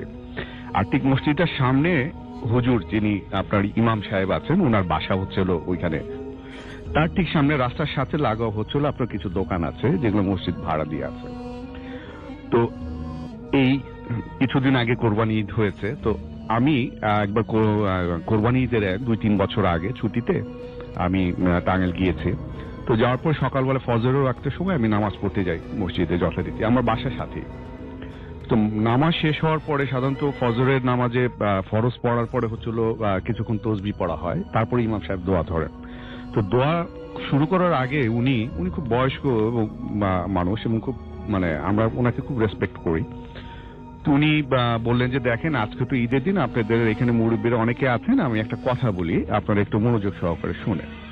তো বললে যে দেখেন, আপনারা তো আপনাদের যে ছেলে পেলে যারা আছে, সন্তানরা যারা আছে, আজকে ঈদের দিন গান বাজনা বাজায় এবং সারা রাত গান বাজনা বাজায়, এই মসজিদে তো আমরা ছাড়াও আরো অনেকে নামাজ পড়ে, তাদের অসুবিধা হয়। তো আপনারা যদি, আপনাদের প্রতি আমার অনুরোধ রইল যে আপনাদের যারা আপনাদের সন্তানরা বা যারা মিউজিক এইগুলো বাজায় রাখতে পারে, তো তারা যেন একটু কম বাজায় বা তাড়াতাড়ি শেষ করে দেয়, এটা নিরুৎসাহিত করলেন উনি। তো আমি বিষয়টা শুনলাম যে উনি যে কোটটা করলেন যে আমরা ছাড়া আরো অনেকে নামাজ পড়ে। তো এই বিষয়টা নেওয়ার পরে হচ্ছিল যে আমি অনেকগুলো সূত্র আমি একসাথে করলাম। জাস্ট ফার্স্ট হচ্ছিল অনেক ছোটবেলায় ওই যে মাঠটা, ঈদগাহ মাঠে, ওখানে আমরা খেলাধুলা করতাম, ক্রিকেট খেলতাম, অনেক কিছু খেলাধুলা করতাম, আমি খুব ছোট তখন। তো একদিন আমি সন্ধ্যার সময় হচ্ছিল, আমাদের নিয়ম তখন হচ্ছিল যে সন্ধ্যা আজান দিবে, সাথে সাথে বাসায় চলে যেতে হবে। তো যথারীতি আজান দিয়েছে, আমি বাসায় চলে গিয়েছি। তো হঠাৎ করে আমার খেয়াল হলো আমি স্যান্ডেলটা রেখে এসেছি মাঠে। এখন স্যান্ডেল তো আনতে হবে, আমি আবার দৌড় দিয়ে, কারণ যেহেতু বাসা কাছে, আমি দৌড় দিয়ে স্যান্ডেলটা আনতে যাই। তো যথারীতি স্যান্ডেলটা আমি যখন ওইখানে নেই, ঠিক মসজিদের সামনে ইমাম সাহেবের যে বাসার কম্পাউন্ডটা, ওইখানে কিন্তু প্রচুর গাছ আছে, তার পাশেই মাঠটা। তো হঠাৎ করে একটা দমকা গরম একটা বাতাস আমার শরীরের মধ্যে লাগে। তো লাগার পরে আমার যেন কেমন একটা অনুভূতি হয়, এবং বাসায় যখন যাই, যাওয়ার পরে হচ্ছিল আমি প্রথমে অজ্ঞান হয়ে যাই, এরপরে হচ্ছিল যে আমার চোখ উল্টে যায়, তারপরে জ্বর আসে, এবং মানে খুব মেসাগার একটা অবস্থা। তো সাথে সাথে আমার আব্বা, আমার আম্মা, ওনারা আমাকে দেখে বললেন যে কি করবেন, কি হয়েছে। আমি বললাম যে আমি এই হয়েছে। তো তখন অনেকে এটা আরেকটা নতুন টার্ম আমি আজকে বলবো, সেটা হচ্ছে যে আমি শুনেছি সাপে বাতাস লেগেছে। আমাকে বললো যে ওর বোধহয় সাপে বাতাস লেগেছে, কোনো পড়া মানে হুজুরের কাছে বা কোনো কারো কাছে। তো আমাদের এলাকায় একজন ছিল যিনি এই ঝাড়ফুঁক করতেন। তো ওনার কাছে নিয়ে যাওয়ার পর উনি আমাকে আপনার ঝাড়ফুঁক করে তারপরে তাবিজ দিয়ে আমাকে ওটা রিকভার করেন। তো এখন আমি বুঝতে পারলাম আসলে সাপে বাতাস ওটা আমাকে হয়তো বা বোঝানোর জন্য বা তখন ওইটাকে ওভারকাম করার জন্য। এখন হয়তো বা আমি যেটা মনে করলাম যে যেহেতু অন্য কারো কেউ নামাজ পড়ে বা ওইখানে অন্য কারো এক্সিস্টেন্স আছে, তারাই হয়তো বা এই ধরনের কোনো কিছু আমার সাথে করতে চেয়েছিল। তো এরপরে এই বিষয়টা আমি আমার বড় ভাইয়ের সাথে শেয়ার করি যখন হুজুর বলার পরে। তো আমার বড় ভাই মুসকে হাসি দিয়ে বলে যে এই মসজিদের ওইখানে যে পাশে ঠিক টিউবওয়েল আছে, তখন উজু করার জন্য ওই টিউবওয়েলটা ইউজ করা হতো। তো বলে যে একদিন রাত 3টার সময় আমি বাইরে কোনো কারণে ছিলাম, আমি টিউবওয়েলের ওখানে গিয়েছি। যাওয়ার পরে আমি ওই টিউবওয়েলে কিন্তু পানি খাওয়ার একটা স্টাইল আছে, যে টিউবওয়েলের ইয়ের ওখানে হাত দিয়ে চাপ দিতে হয় একা একা, সেলফ যেটা। তো পানি খেতে যে হঠাৎ করে ও খেয়াল করলো যে ওর মাথা থেকে কে যেন একটা, ওর সামনে একটা ঢিল পড়লো। তো ঢিল পড়লে এত রাত 3টার সময় আশেপাশে কে ঢিল দিবে? তো সে আশেপাশে তাকিয়ে দেখলো যে না, কেউ তো নেই। তো হয়তো চিন্তা করলো যে কেউ হয়তো বা দুষ্টুমি করে ঢিল দিয়েছে, এত রাতে আমি পানি খেতে এসেছি। তো সেকেন্ড টাইম সে যখন আবার অ্যাটেম্প নেয়, তখন ঠিক ওপর থেকে, ওপর একটা কাঁঠাল গাছ ছিল রাসেল ভাই, একটা ইটের অর্ধেক অংশ, এইটা কোনোভাবে স্ট্রেট ওর মাথার ঠিক সামনে স্ট্রেইট পড়লো। তো কাঁঠাল গাছের থেকে সরাসরি একটা আদলা ইট, এটা পড়া একেবারে অ্যাবসার্ড ব্যাপার। এটা যখন ও দেখলো সাথে সাথে সে দৌড় দিয়ে চলে যায়, বলে যে ওখানে সামথিং কিছু একটা আছে। তো এই ঘটনার পরে আমি ওই ঠিক পাশে যে দোকান যেগুলো আছে, তো ওখানে একটা ফার্মেসি আছে, তো উনি এক বড় ভাই আমাদের এলাকারই, তো ওনার সাথে আমি কথা বলছিলাম যে এরকম ঘটনা, ইমাম সাহেব এটা বললেন। তো তখন উনি বলে যে দেখেন, আমাকে বললো যে দেখো এরকম এক্সপিরিয়েন্স আমারও আছে। তো আমি বললাম যে কি হয়েছে? তো বললো যে তুমি তো জানো এখানে একটা মাছের আড়ত ছিল বড়, আপনার ওই যে বাঁশের বেড়া দেওয়া। তো বললো যে আমি ওখানে একা থাকতাম রাত্রেবেলায়, একদিন হঠাৎ করে আমার ঘুম ভেঙে যায়। ঘুম ভেঙে আমি দেখি যে পাশে যে অজুখানা আছে সেখানে প্রচুর কোলাহল এবং শব্দ হচ্ছে। তা আমি চিন্তা করলাম যে এত রাত্রেবেলা এই অজুখানায় ট্যাপ ছেড়ে দিয়ে কে এত কি করে। তো উনি আর বের না হয়ে ওই যে বাঁশের যে বেড়াটা আছে সেখান থেকে একটু ফাঁক এসে দেখে যে অনেক বড় বড় লম্বা পাঞ্জাবিওয়ালা মানুষ ওখানে অজু করতেছে, সিরিয়াল ধরে মসজিদে ঢুকতেছে। তো উনি ফার্স্টে চিন্তা করে যে তবলিগের কোনো জামাত এসেছে কিনা, তো হতে পারে, কিন্তু মানে তাদের সবগুলোই হচ্ছে অবয়, চেহারা বোঝা যায় না, একটু অস্বাভাবিক। তো সকালবেলা যখন উনি ফজরের নামাজ পড়তে গিয়ে জিজ্ঞেসে দেখে যে ওখানে মসজিদে কোনো জামাত টামাত কোনো কিছুই নেই, তবলিগের জামাতে যে গ্রুপ। তো তারপরে উনি যিনি আজান দেন ওনাকে জিজ্ঞেস করলো যে কোনো জামাতে এসেছিল, বলে যে না জামাত তো আসেনি। তো বললো যে তাহলে আমি এটা কাকে দেখলাম আমরা। এর পরবর্তী সময় সে আরেকজনের এরকম একটা এক্সপিরিয়েন্স, এরকম দৃশ্য দেখে। আমার দেখার পরে উনি মসজিদের যে সিকিউরিটি যে এক ভদ্রলোক ছিলেন ওনাকে জিজ্ঞেস করে। তখন ওই সিকিউরিটি বললো যে ভাই আমি তো এখন মসজিদে থাকা বাদ দিয়েছি। কেন বাদ দিয়েছে? কারণ হচ্ছিল যে সে ওই মসজিদে যে দরজার সময় সে দরজার সামনে বেশ কয়েকদিন ঘুমিয়েছিল এবং তাকে কে যেন উঠিয়ে দিয়ে ভেতরে রেখে দিয়েছে, এবং একদিন সে পরপর কয়েকবার করার পর তাকে একবার লাথি দিয়েও ফেলে দিয়েছিল। তো এই মসজিদটা 1817 সালে, দ্যাট মিনস 200 বছর আগে, এবং ইমাম সাহেবের ছেলেকেও পজেস করা হয় পরবর্তী সময়ে, আরো অনেক কিছু আমি শুনেছি। তো আমার কাছে জিনিসটা একেবারে খুব পরিচিত একটা জায়গা, এখন আমার কাছে যেন কেমন অপরিচিত হয়ে গেছে। ধন্যবাদ আপনাকে। ওকে, থ্যাংক ইউ। আমাদের আজকের প্রথম অতিথি, আপনার নামটা প্লিজ একটু বলবেন এবং আপনি কোথা থেকে এসেছেন একটু যদি বলতেন আমাদেরকে। আসল ভাই, ধন্যবাদ আপনাকে। ডিয়ার লিসেনার, আমি যুক্তিসঙ্গত কোনো কারণে নামটা বলছি না। আমি মিরপুর 2 নম্বর থেকে এসেছি, আর পেশায় একজন শিক্ষকতা। মিরপুর 11 নম্বরে আমি শিক্ষকতা করি। আর মূলত আমার যে ঘটনাটা একটা আমাকে নিয়ে, আমি এই ঘটনা নিজে একজন ভিকটিম। ঘটনাটা আজ থেকে আমি সরাসরি আনুষ্ঠানিকতা না করে ঘটনায় চলে যাই। ঘটনাটা আজ থেকে 5 থেকে 6 বছর পূর্বে, যখন এমন এক সময় ছিল যে আমি জিন, ভূত এগুলোর প্রতি একটা কিউরিওসিটি আমার ভিতরে ছিল ছোটবেলা থেকে। তো আসলে রাসেল ভাই এখন যেভাবে আমাকে দেখছেন, আমি আসলে এরকম ছিলাম না এক সময়। মানে যেভাবে ভিডিওতে আপনাকে দেখা যাচ্ছে, আমাকে দেখা যাচ্ছে সেভাবে আমি এক সময় ছিলাম না। আমি এরকম জুব্বা পরতাম, লম্বা পাঞ্জাবি জাতীয়, এবং চুল ছিল পাগড়ি জাতীয় চুল, আর 5 ওয়াক্ত নামাজ পড়ার চেষ্টা করতাম। তো এর ভিতরে জিন বশ করা বা ধরার একটা প্রবণতা আমার ভিতরে আসে, এবং আমি এটা নিয়ে বেশ দীর্ঘদিন আমাদের যে এলাকার সাধারণ যে লোকাল যারা মাওলানা রয়েছে তাদের কাছ থেকে পরামর্শ নিতাম। তারা বিভিন্ন ধরনের আমল আমাকে বলতো যে তোমরা এই আমলগুলো করলে বা তুমি এই আমলটা করলে এটা হয়তো বা পাবে। তো এক মাওলানা আমাকে একটা আমল দিয়েছিল। তো এটা বললো যে তুমি এটা 41 দিন যদি করতে পারো এবং প্রতিদিন রাতে এটা 1000 বার করে পড়তে হবে। তো কিছুদিন করেছিলাম, কিন্তু আমার আর সাহসিকতা কুলালো না যে আমি এটা কন্টিনিউ করে যেতে চাই। তো আমি মাঝপথে এটা বাদ দিয়ে দিলাম। এরকম 18 থেকে 20 দিন করার পর এটা বাদ দিয়ে দিয়েছিলাম। তো এর এক পর্যায়ে আমার বিবাহের একটা মুহূর্ত চলে আসলো। বিবাহের জন্য আমার পাত্রী দেখা হলো। তো বিবাহের একটা মুহূর্তে, বিবাহের 1 মাস পূর্বে কোনো এক রাতে আমাকে দেখানো হলো যে আপনার বিবাহতে কোনো জটিলতা আছে, এটা স্বপ্নের মাধ্যমে আমাকে দেখানো হলো। তো যখন দেখানো হলো, তো এখন এই জিনিসটা আমি নেগলেক্ট করলাম যে হয়তো বা স্বপ্নে আমরা অনেক সময় অনেক কিছু দেখি বা প্যারানর্মাল অনেক কিছু ঘটনা ঘটতে পারে এই জাতীয়। তো এটা আমি ইগনোর করে গেলাম যে এটা কিছু না। আচ্ছা। তো বিয়ের 1 মাস পূর্বে থেকে এর একটা প্রাদুর্ভাব দেখা গেল। যেমন আমার হবু ওয়াইফের চুল স্বাভাবিকভাবে পড়ে যাওয়া। তার চুল অনেক বড় ছিল, স্বাভাবিকভাবে চুলগুলো পড়ে যেতে শুরু করলো, এবং আমার ভিতরে একটা দুর্বলতা কাজ করলো। আমার শরীরটা ভার হয়ে আসা শুরু করলো। তো অনেকে যারা মুরব্বী, বিশেষ করে আমার মা, এবং আশেপাশে যারা মুরব্বী তারা বললো যে বিয়ের আগে মেয়ের এরকম স্বাভাবিক চুল পড়ে যাওয়া এটা একটা অকল্যাণ জাতীয়। তো আমি জিনিসটা চিন্তা করলাম হয়তো বা মুরব্বীরা এই জাতীয় কোনো কথা বলতে পারে, যে হয়তো বা শুনে আসছে তারা আগে থেকে। তো এই জিনিসটাকে ইগনোর করে দিলাম যে না, এটা বিশেষ কিছু না, এই জাতীয় নিয়ে আমার চিন্তা করা উচিত না। তো বিবাহ হলো আমার। বিবাহ হওয়ার পরে বিবাহের 18 দিনের মাথায় আমি কোনো একদিন আমার শ্বশুর বাড়ির দিকে যাচ্ছিলাম, যার পথে তার প্রথম সিমটম আমার ভিতরে দেখা যায়। সেটা হলো আমি যখন হাঁটতে যাচ্ছিলাম, হেঁটে হেঁটে যাচ্ছিলাম। তো এর আগে একটু বর্ণনা করে নিয়ে আসি ভাই। সেটা হলো আমার বাসা থেকে আমার শ্বশুর বাসার দূরত্ব 10 থেকে 15 মিনিট হেঁটে যেতে লাগে, আর রিক্সা গেলে 5 মিনিট যথেষ্ট। তো আমি হেঁটে হেঁটে যাচ্ছিলাম, তো যাওয়ার পথে হঠাৎ পায়ে আমার কাটা যেতে একটা জিনিস ফোটে। তো এটা আমি ইগনোর করি যে হয়তো বা কাটা যেতে কোনো জিনিস ফুটছে, থাক, এটা কিছু না, বিষয় কিছু না, চলে গেলাম। সেদিন রাতে স্বাভাবিক হলাম, সকালে আর আমি বেড থেকে উঠতে পারি না, আমার শরীরটা ভার হয়ে গেছে। আমি শরীর প্রতিটা পয়েন্টে বা জায়গাগুলো, বিশেষ করে জয়েন্ট পয়েন্ট যেগুলো, এগুলা প্রচুর পেইন শুরু হয়ে গেল। তো সেই অবস্থায় আমি উঠতে পারলাম না, কোনো রকম আমাকে ধরে উঠানো হলো। আমার ওয়াইফ আমাকে সহযোগিতা করলো উঠাতে।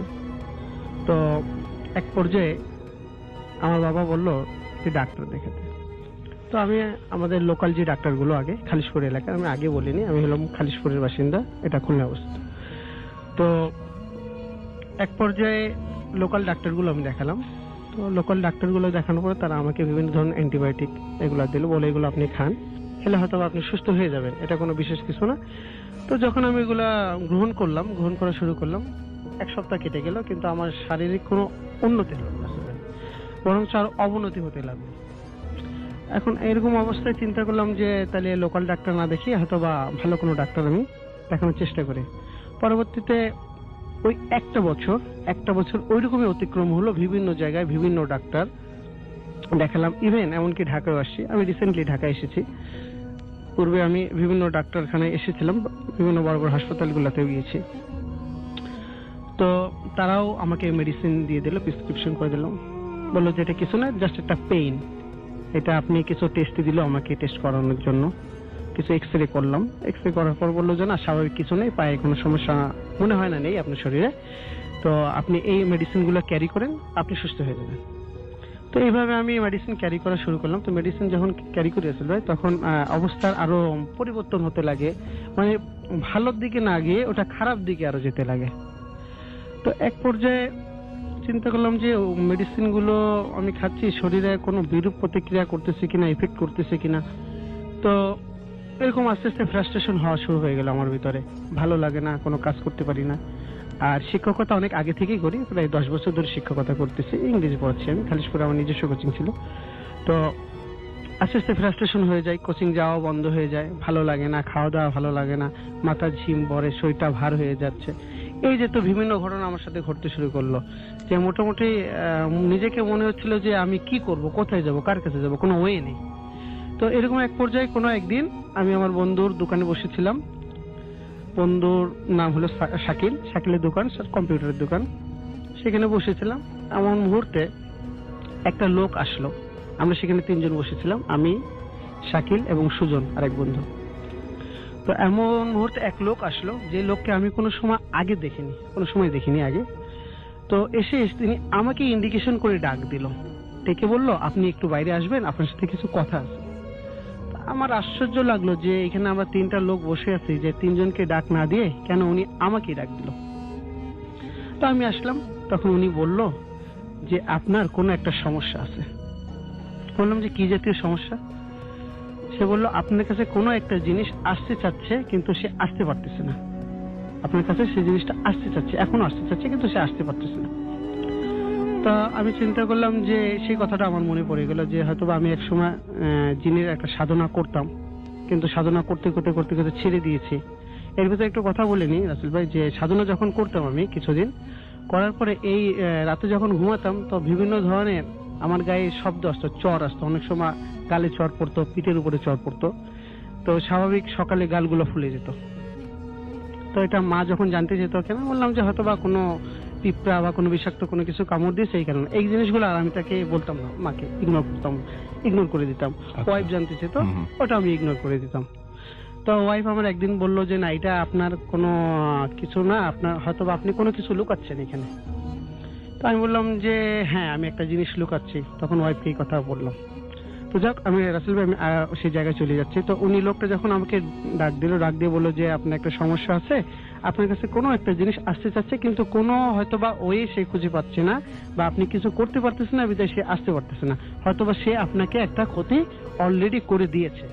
তো আমি এই জিনিসটা হিসাবটা তখন মিলে গেল যে হ্যাঁ, অলরেডি আমার শারীরিক অবস্থার পরিবর্তন হয়ে গেছে। তো আমি আসলে এই ক্ষতিটার ভিতরেই আছি, এটা অনুভব করলাম যে তার কথার সাথে কথাটা মিলে গেল।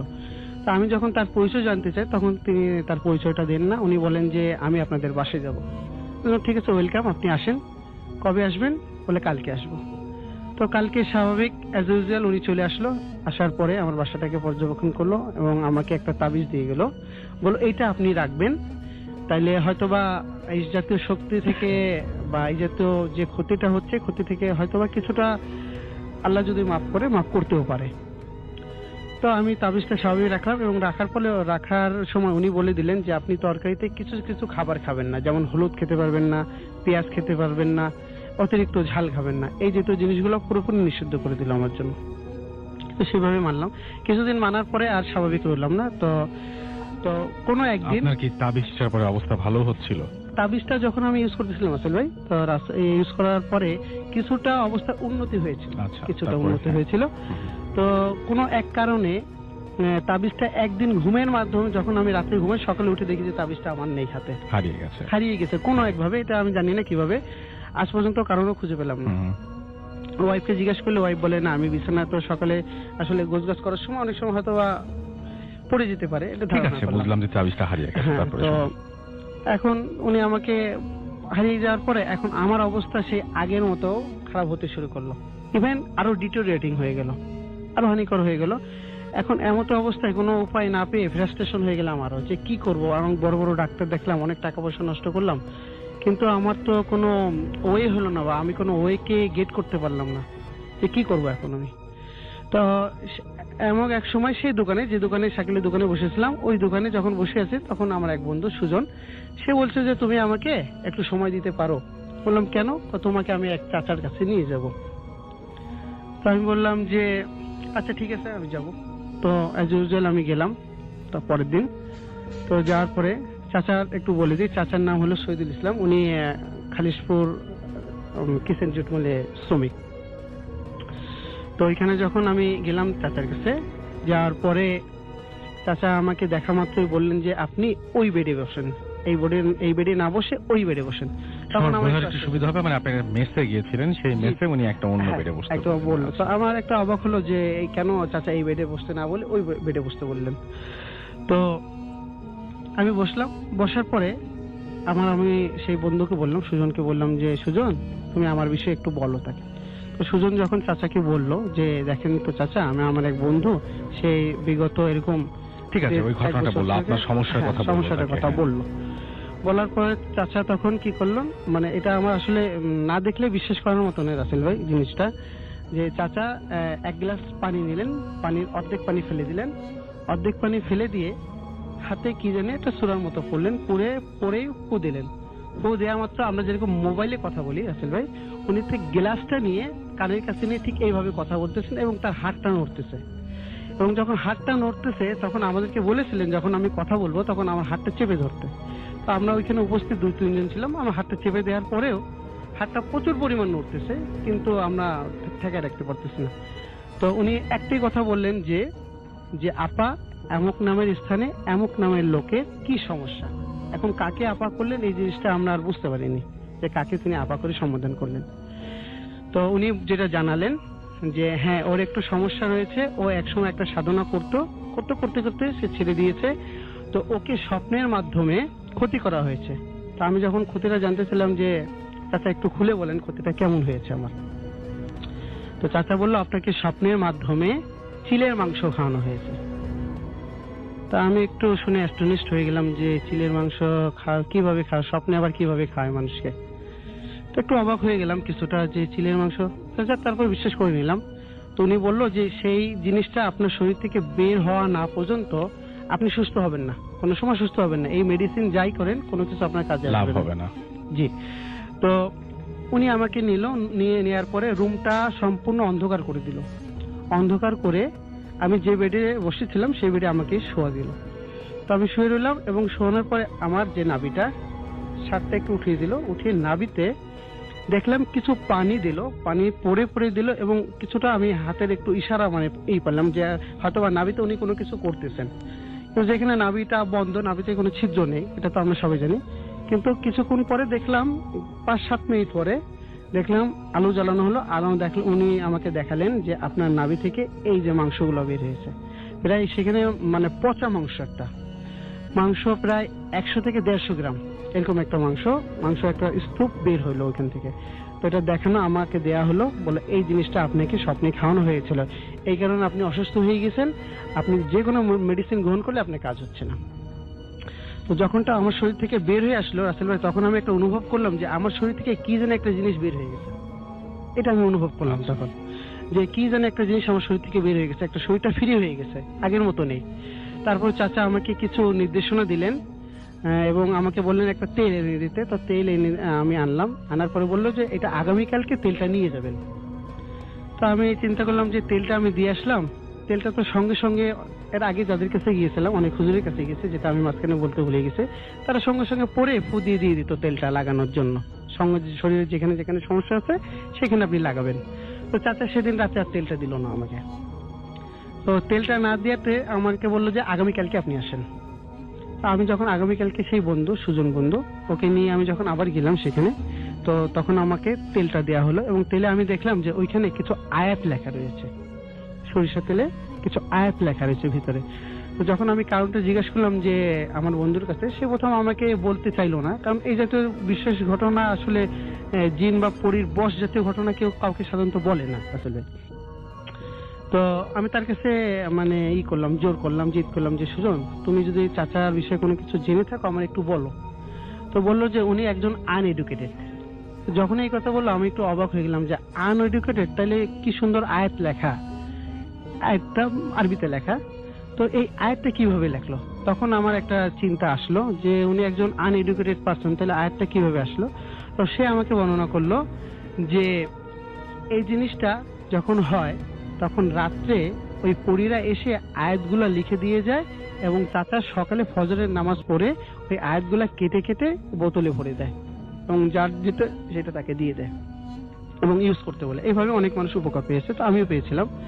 তো চাচার ঘটনা যখন জানতে চাই যে এই জিনিসটা উনি কিভাবে করে বা পরীকে কিভাবে আনলো, তো তখন সে আমাকে ছোট্ট একটা ঘটনা বলে। আমি এটা সংক্ষিপ্ত ভাবে বলতেছি আসলে যে চাচার নিজের গ্রাম হলো বরিশাল গ্রামে চাচা ছোটবেলা থেকে একটু দুষ্ট প্যাকেটের, একটু দুষ্ট স্বভাবের হতে উনি প্রায় রাত্রেই, অধিকাংশ রাত্রে ঘুরে ঘুরে বেড়াতেন, বাসায় রাত্রে লেট করে আসতেন।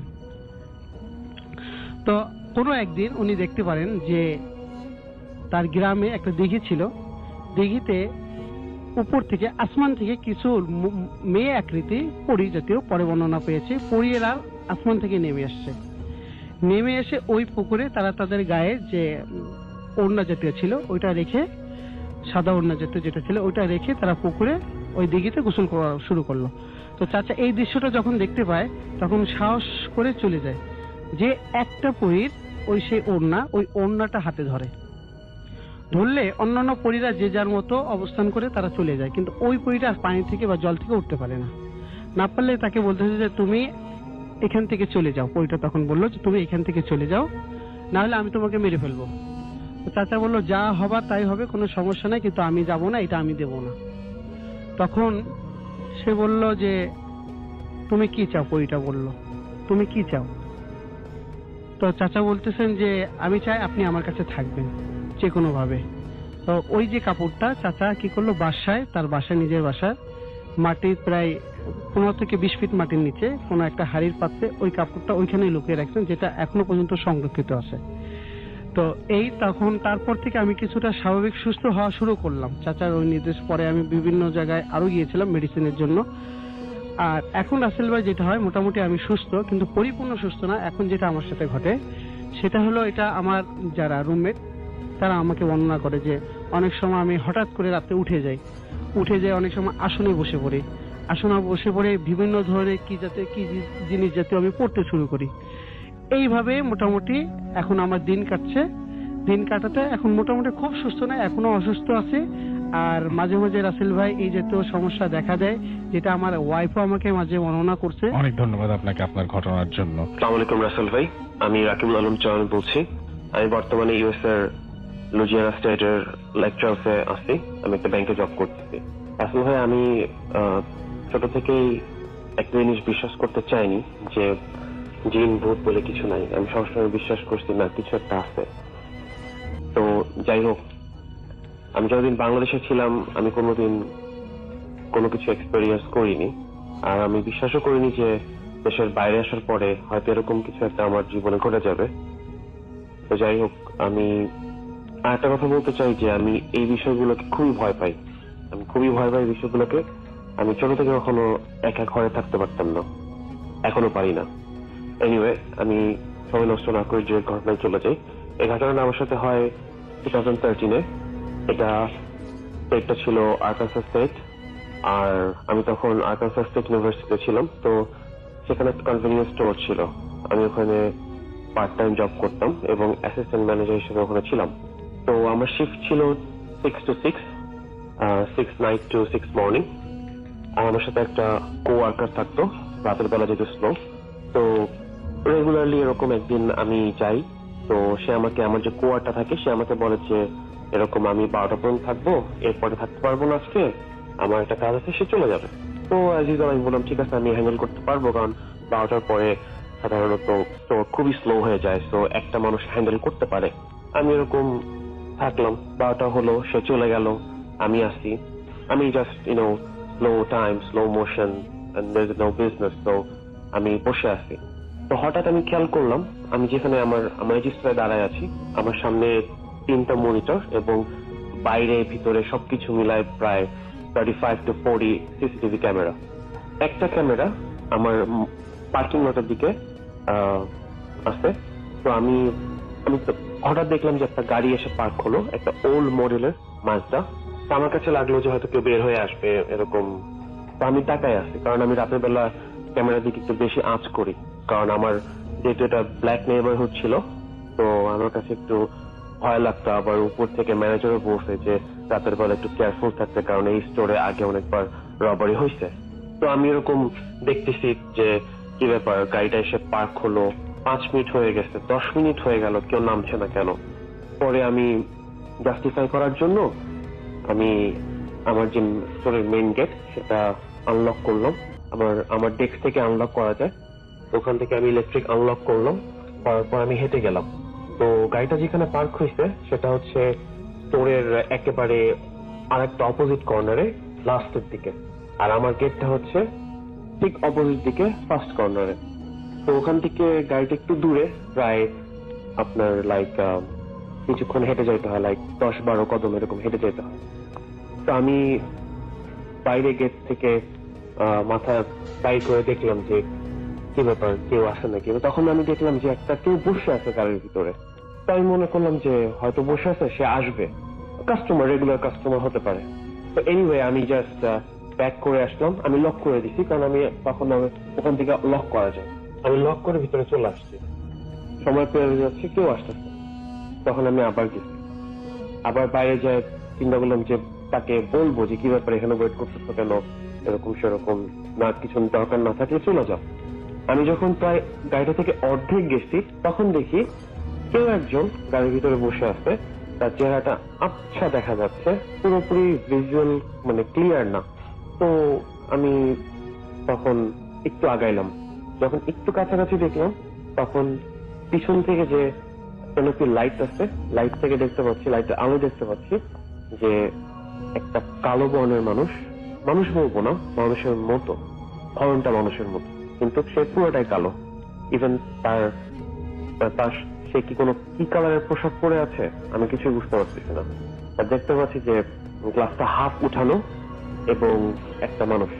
তো আমি তাকে বললাম যে কেউ চিল্লাইছে, সে উত্তর দেয় না, আমার দিকে তাকায় আছে। তো তাকায় থাকার পরে আমি আবার জিজ্ঞাসা করলাম কি হয়েছে, এখানে কি দরকার কি? তো সে কোনো অ্যান্সার দেয় না, সে আমার দিকে তাকায় আছে। তো আরেকটু যখন আগায় গেলাম গাড়ির প্রায় কাছাকাছি, তখন দেখি সে যতই আগাই সে আমার দিকে বড় বড় চোখ করে তাকায় এবং বুঝতে পারলাম সে তার চোখটা পুরাই লাল এবং সাদার কোনো ওখানে অংশই নাই, পুরোটাই লাল চোখ। এবং যতই আমি আগাচ্ছি তার দিকে সে আমার দিকে চোখ বড় বড় করতেছে। আমি তখন মানে অতটা তখন আমি বুঝিনি যে কি হচ্ছে ব্যাপারটা। আমি মনে করলাম হয়তো এখানে অনেকে ব্ল্যাক নেইবারহুড আশেপাশে আসছে, অনেকে ড্রাগস নিয়ে হয়তো বা এখানে দেখা যাচ্ছে আসে মাতাল হয়ে পড়ে আছে, যার কারণে আমি 911 ফোন দিলাম। ফোন দেওয়ার পরে অফিসার আসলো, আমি ততক্ষণে ভিতরে চলে আসছি, স্টোরের ভিতরে। অফিসার আসলো, এসে আমাকে বলতেছে যে হোয়াটস গোয়িং অন। আমি বললাম যে এরকম এরকম, এই পার্ক করে প্রায় 15-20 মিনিটের পর দাঁড়ায় আছে, এখানে কি করতেছে আমি বুঝতে পারতেছি না, আমি সেফ ফিল করতেছি না, যার কারণে আমি ডাকছি। তো ওরা বললো ঠিক আছে আমি চেক করতেছি। তো ও যখন গেছে ও যাই দেখে যে গাড়ির ভিতরে কেউ নেই, এটা পুরো খালি। ও আমাকে এসে বলছে যে কেউ তো নেই গাড়ির ভিতরে। আমি বললাম যে আজব কথা, আমি তো দেখলাম গাড়ির ভিতরে একজন আছে। আমি খুব কাছে যাই দেখছি এবং তাকে বোঝানোর চেষ্টা করলাম যে হয়তো সে একটু ড্রাঙ্ক ছিল বা ও অ্যাডিক্টেড ছিল। এনিওয়ে সে বললো যে না, গাড়ির ভিতরে কেউ নাই। আমি পুরা সব সামনে পিছনে পুরোটা চেক করছি, চেক করে দেখছি কেউ নাই। তো সে এটা বলে সে বললো ঠিক আছে, যদি আবার প্রয়োজন হয় কল দিও, এ কথা বলে চলে গেল। পরে আমি আমার সিসিটিভি ক্যামেরাটা করলাম, আমি জুম করলাম, আমার ওখানে সিস্টেম ছিল, জুম করলাম। জুম করে আমি যখন দেখি যে সে উপরের দিকে ক্যামেরার দিকে তাকায় আছে, কারণ যে ক্যামেরা একটা ক্যামেরা তার ঠিক গাড়ির যে উইন্ডশিল্ডটা ছিল সেদিক তাক করে আছে, তো সে ওদিকে তাকায় আছে এবং আমি তাকে পুরো বুঝতে পারতেছি যে সে একজন কেউ বসে আছে ভিতরে। তো আমি তখন একটু ভয় পাইছি। ভয় পাওয়ার পরে আমি কি করলাম যে আমি আবার ফোন দিছি পুলিশকে। তার কিন্তু যাওয়ার প্রায় 5 থেকে 6 মিনিট হয়েছে। তখন আরেকজন আসলো, সাথে ও আসলো, ওই যে পুলিশটা আগে আসছিল সেও আসলো এবং আরেকজন আসলো, যেহেতু সেকেন্ড কল ছিল। তো দুইজন এসে বললো যে আবার চেক করলো। আমি ভিতরে আছি, কারণ আমি এবার ভয় পাইছি একটু। তো তারা এসে আমাকে রিপোর্ট করলো যে কি ব্যাপার, কেউ তো নাই ভিতরে, তুমি এরকম করে কি করতেছো?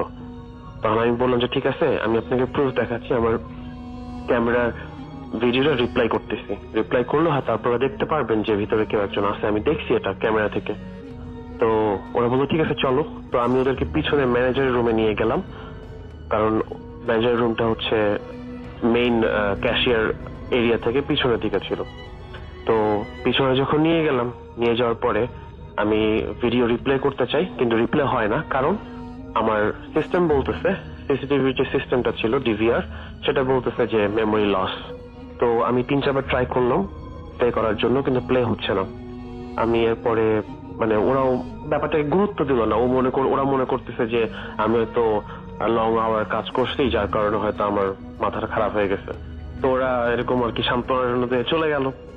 যাওয়ার পরে আমি এরকম দরজাটা বন্ধ করে, খুবই ভয় পেয়েছি তখন, আমি বন্ধ করে আমি পিছনের দিকে ফিরে যখন আমি আসছি রেজিস্টারে, গাড়ি কিন্তু তখনও ছিল, যখন তারা পুলিশগুলো বের হয়ে গেছে। আমি পিছন ফিরে আসছি, এসে যখন আমার জায়গায় আমি দাঁড়াইছি দেখি গাড়িটা নেই। এই 20 সেকেন্ড এর মধ্যে গাড়িটা কোথায় গেল, পুরো গাড়িটাই গায়েব। এরপরে আমি প্রচুর পরিমাণে ভয় পাই। এরপরে আমি পিছনে চলে যাই। পিছনে চলে যাওয়ার পরে ম্যানেজার রুমে আমি লক করে দিয়ে চুপচাপ বসে থাকি। ঠিক 6 o'clock যখন হয়ে যায়, তখন আমার ফোনে দরজা লক পেয়ে আর একটা ওয়ার্কার সে এসে আমাকে ফোন দেয় যে কি ব্যাপার, দরজা লক কেন স্টোরের? আমি তখন তাকে পুরোটা খুলে বলি। তো এরপরে আমি যেটা শুনতে পাই যে আমি যখন জয়েন করছি তার থেকে 1 বছর আগে পিছনে একটা নেইবারহুড ছিল, সেখানে একটা অ্যাপার্টমেন্টে একটা লোক পুড়ে মারা যায়। মানে কিভাবে বাড়িতে আগুন লাগে কেউ জানে না, পুড়ে মারা যায়। তারপরে এরকম অনেক ঘটনা ঘটে, স্টোরের ভিতরে ঘটে না, সবসময় স্টোরের বাইরে ঘটে। বেশিরভাগ জিনিস ঘটতো পার্কিং লটে, এবং যে ঘটনাটা আজকে ছিল সেটা পার্কিং লটের উপরেই ছিল। এবং আমি আজও পর্যন্ত ডিসকভার করতে পারিনি যে কিভাবে আমি দেখলাম, কিন্তু যে অফিসার গুলো আসছিল তারা কিছুই দেখেনি। তারা ভিতরে চেক করছে কেউ নাই, কিন্তু গাড়িটা লক ছিল। তারা বাইরে থেকে চেক করছে কাছে যে কেউ নাই, আর আমি যত কাছে যাই ততই দেখি কেউ না কেউ একজন বসে আছে ভিতরে। এনিওয়ে এরপরে আমি আর ওখানে কোনো এক্সপেরিয়েন্স আমার হয়নি, কারণ আমি রাতে কাজ করা ছেড়ে দিয়েছিলাম। আমি সকাল থেকে কাজ করতাম তারপরে। থ্যাংক ইউ রাসেল ভাইয়া আমার স্টোরিটা শোনার জন্য। Thank you very much. Good afternoon, সবাইকে জানাচ্ছি শুভেচ্ছা। আমি এখন যে ঘটনাটা শেয়ার করবো সেটা ছিল 2007-এ ঘটে যাওয়া আমার লাইফ একটা এক্সপেরিয়েন্স। তখন আমি স্টুডেন্ট ছিলাম এখানে, খুব পার্সোনাল রিজনে আমি আমার নামটা বলছি না। আমি ব্যাক ইন 2007 ইউনিভার্সিটি ব্রেকে আমরা 5 ফ্রেন্ড মিলে আমরা নিউক্যাসল বেড়াতে যাই। সামার টাইম ছিল, নাইস ওয়েদার, সো নিউক্যাসল বেড়াতে যাচ্ছি because it's one of the This is called the party city in the UK. So আমরা সারা ট্রাভেল করে গিয়েছি আসলে। তো দিনের বেলা আমরা একটা ইউরো হোস্টেল নামে একটা লজ আছে বেসিকলি, যেখানে আমরা একটা ফ্ল্যাট ভাড়া করি। সেটা ছিল ইউনিভার্সিটি অ্যাকোমোডেশন, বিকজ সামার টাইমে সব স্টুডেন্টরা চলে যায়, তখন এইগুলা রেন্ট আউট করে ওরা। তো আমরা একটা ফ্ল্যাট নিলাম, এখানে 5টা বেডরুম ছিল, একটা kitchen and couple of toilets. So it was very good. তো আমরা যে ওখানে প্রথমে খাওয়া দাওয়া করে ঘুম দিই, ঘুম দেওয়ার পরে বিকালে উঠি। বিকালে উঠে আমরা ভাবলাম যে আচ্ছা এখানে তো কিচেন টিচেন আছে, তো আমরা বাইরে না খেয়ে আমরা নিজেরাই রান্না করি, it's can be fun in the kitchen. তো আমরা রান্না করছি। বেসিক্যালি রান্না করার আগে আমরা ঘুম থেকে উঠে বাইরে যাই ফর কাপল অফ আওয়ার্স, আমরা ঘোরাঘুরি করে চলে আসছি। তখন আমরা রান্না শুরু করছি। যখন রান্না করতেছি তখন আমার একটা ফ্রেন্ড ছিল, মানে আমি বলি এখানে আমার ফ্রেন্ড গুলা ছিল হায়দার, ফয়সাল, আমি, মামুন। তো এনিওয়েজ, তো হঠাৎ করে হায়দার আমাকে বলে যে বিকজ আমাদের কিচেনের ডোরটা ছিল এমন যেখানে সামনে একটা গ্লাস দেওয়া, যে ওই পার থেকে সবকিছু দেখা যায়, মানে ডোর ওই সাইডে কে আছে বা কিছু। এটা একটা করিডোরের এক পাশে ছিল কিচেন, আর অন্য সাইডে ছিল 5টা room basically lying next to each other.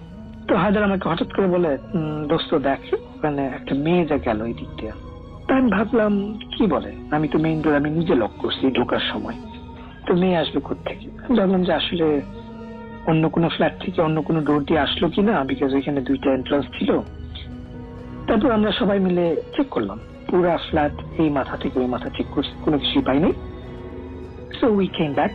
তো অ্যাজ ইউজুয়াল একটা ফ্রেন্ড যদি ফানি একটা কথা বলে, we accuse them all the time and we take the best anyways.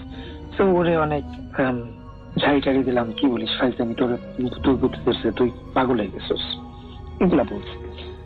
বলার পরে আমরা রান্না করছি, খাইছি, that was absolutely fine. তারপর অবভিয়াসলি আমরা টায়ার্ড ছিলাম, তখন রাতে 12:30 মতো বাজে আর কি। তো আমরা টায়ার্ড ছিলাম, আমরা যার রুমে গিয়ে আমরা শুয়ে পড়লাম।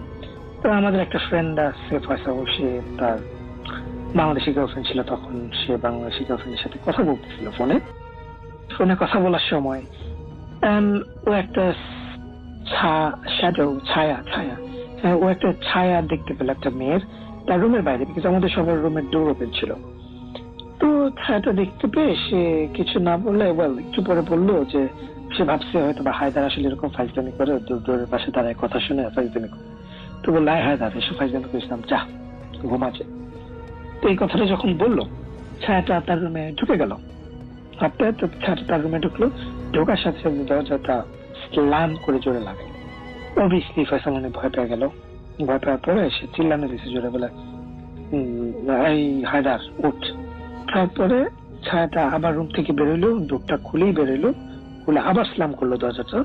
স্ল্যাম করে ফয়সাল আবার পিছনে গেল, মানে ডোরটা খুলে আবার খুলে দেখে যে ওই ছায়াটা আমার রুমে ঢুকছে, আমি যে রুমে ঘুমিয়েছিলাম। তো স্বাভাবিক চিল্লা পাল্লা শুনে ফয়সালের আমি চোখটা একটু খুলি, ঘুম থেকে হালকা আমি ঘুমটা ভাঙি। ভাঙার পরে দেখি, আমি ফিল করলাম যে আমার পাশে কেউ দাঁড়িয়ে আসতো, লিটারালি বেড সাইড টেবিলের পাশে। আমি তখন কোন কিছুই ফিল করি না, ভাবছি যে ওয়ান অফ দ্য ফ্রেন্ডস হয়তো বা দাঁড়ায় আছে। তো আমি ভালো করে যখন চোখটা খুলে দেখলাম একটা শ্যাডো, সে আস্তে করে রুম থেকে বেরিয়ে গেল, আমার রুম থেকে বেরিয়ে গেল। তা আমিও পেছনে যাই। পেছনে যাওয়ার পর আমার ডোরটা যখন খুলে আমি বের হই, আবার দেখি বাম পাশে ফয়সাল দাঁড়ায় আছে, আমাদের চিল্লা পাল্লা শুনে ডান পাশ থেকে হায়দার বেরিয়েছে, তারপর রুম থেকে মামুন বেরিয়েছে। তো ছায়াটা এমন একটা জায়গায় ছিল, সেটা আপনার এক সাইডে ওয়াল, করিডোরের ওয়াল, আর অন্য সাইডে আমরা মানে মানে সব দিক থেকে সারাউন্ড করে রাখছে আর কি। সে কোথাও যেতে পারতেছিল না ছায়াটা। তো ওই ওয়ালটার মধ্যে যে করিডোর ওয়ালটা ছিল, ওখানে যেখানে ছায়াটা বেরিয়েছিল তার পাশে একটা ফায়ার অ্যালার্মের সুইচ ছিল, ফায়ার অ্যালার্মের রেড বিগ স্কোয়ার সুইচ। তো আমরা শুধু দেখলাম ওই ছায়াটার হাতটা আস্তে করে শুধু ফায়ার অ্যালার্মের ওই সুইচটার উপর গেল, সুইচটা ভেঙে গুঁড়া গুঁড়া হয়ে মাটিতে পড়ে গেল, which is a very hard switch, fire অ্যালার্মের সুইচ। এটা এত ইজিলি ভাঙা যায় না, বেসিক্যালি হাতুড়িতে আঘাত করলেও ভাঙবে, বাট এত গুঁড়া গুঁড়া হবে না। সো এনিওয়েজ গুঁড়া গুঁড়া হইলো, ফায়ার অ্যালার্ম চলা শুরু হইলো, আওয়াজ করা শুরু করলো, দেন ইমার্জেন্সি লাইট জ্বললো সব, মানে ওই যে সোডিয়াম কালার লাইট। তো অন্য সব সুইচ লাইট বন্ধ হয়ে গেল, শুধু ইমার্জেন্সি লাইট জ্বলতেছে। তো আমরা ইমার্জেন্সি লাইট ফলো করে আমরা বাসা থেকে বেরিয়ে গেলাম। তো obviously the whole building has to be evacuated on that time. তো গেলাম, তখন ফায়ার ব্রিগেডের লোক আসলো, এসে চেক করলো, পুরো বিল্ডিং চেক করলো, দেন তারা চলে যাচ্ছিল। দেন আমি লোকটাকে জিজ্ঞেস করলাম, one of the fireman, he was really old. তো ফায়ারম্যানটাকে আমি জিজ্ঞেস করলাম যে আসলে হোয়াট হ্যাপেন্ড। তো বললো যে না, it's nothing, so don't worry about it, don't panic. And ও আমাকে সাজেস্ট করলো যে তোমরা ওই ফ্ল্যাটে থাকো, তো ওই ফ্ল্যাটে তো আসছো, সো ইফ ইউ গাইজ তোমরা যদি একসাথে মানে তোমরা আজকে যদি রাতে থাকো, সো মেক শিওর তোমরা একসাথে থাকো আজকে রাতে, because it's not safe for you. And I was like, what do you mean by it's not safe for us? Then আমরা শুনলাম না। এনিওয়েজ আমরা রুমে ওই দিন অনেক ভয় পাইছিলাম আমরা সবাই দেখে। তো আমরা সবাই একসাথে একই রুমে সারা রাত কাটাই দিছি। তো ঘুম তো আর হয় নাই তখন, টু বি অনেস্ট। তো একসাথে গল্প করে সারা রাত কাটাই দিছি। তো সকালবেলা একটু ঘুমাইছি, 1 ঘন্টা ঘুমানোর পর আমি উঠে বা 8টার সময় উঠে আমি নিচে গেলাম। তখন কনসিয়ার্জ ছিল, যে কেয়ারটেকার থাকে বাড়ি, মানে ওই বিল্ডিং এর, তো কেয়ারটেকার বসে বসে পেপার করতেছিল। I was just like, okay, fine. কালকে রাতে তো একটা ঘটনা হলো, and you just reading this newspaper. Then আমি তাকে জিজ্ঞেস করলাম what exactly happened last night. তখন সে আমাকে বললো কি, এক্সপ্লেন করা শুরু করলো, well 4 years ago এখানে একটা মেয়ে মার্ডার হয়েছিল, and she was raped by about 8 people in that flat, and she was brutally murdered on that night. So, and ওই নাইটে basically ওই সবগুলো রেপিস্টকে ধরা হয়েছে, and the punishment দেওয়া হয়েছে about 14 years or like 11 years jail or something. Anyway, তো তারপর থেকে মানে 4 years পর থেকে every year same time রাতের বেলা ওইখানে ফায়ার অ্যালার্ম বাজে, ওইখানে বিভিন্ন আওয়াজ শোনা যায় ওই সেম ডেটেই। তো আনফর্চুনেটলি আমরা যে ডেটে ছিলাম ওটা ছিল সেই ডে। এই কথা শোনার পর আমি তো আর বেসিক্যালি গায়ের রক্ত পানি হয়ে গেছিল আমার। তা আমি এত ভয় পাইছিলাম, তো আমি ওখানে আমরা আর থাকি নাই।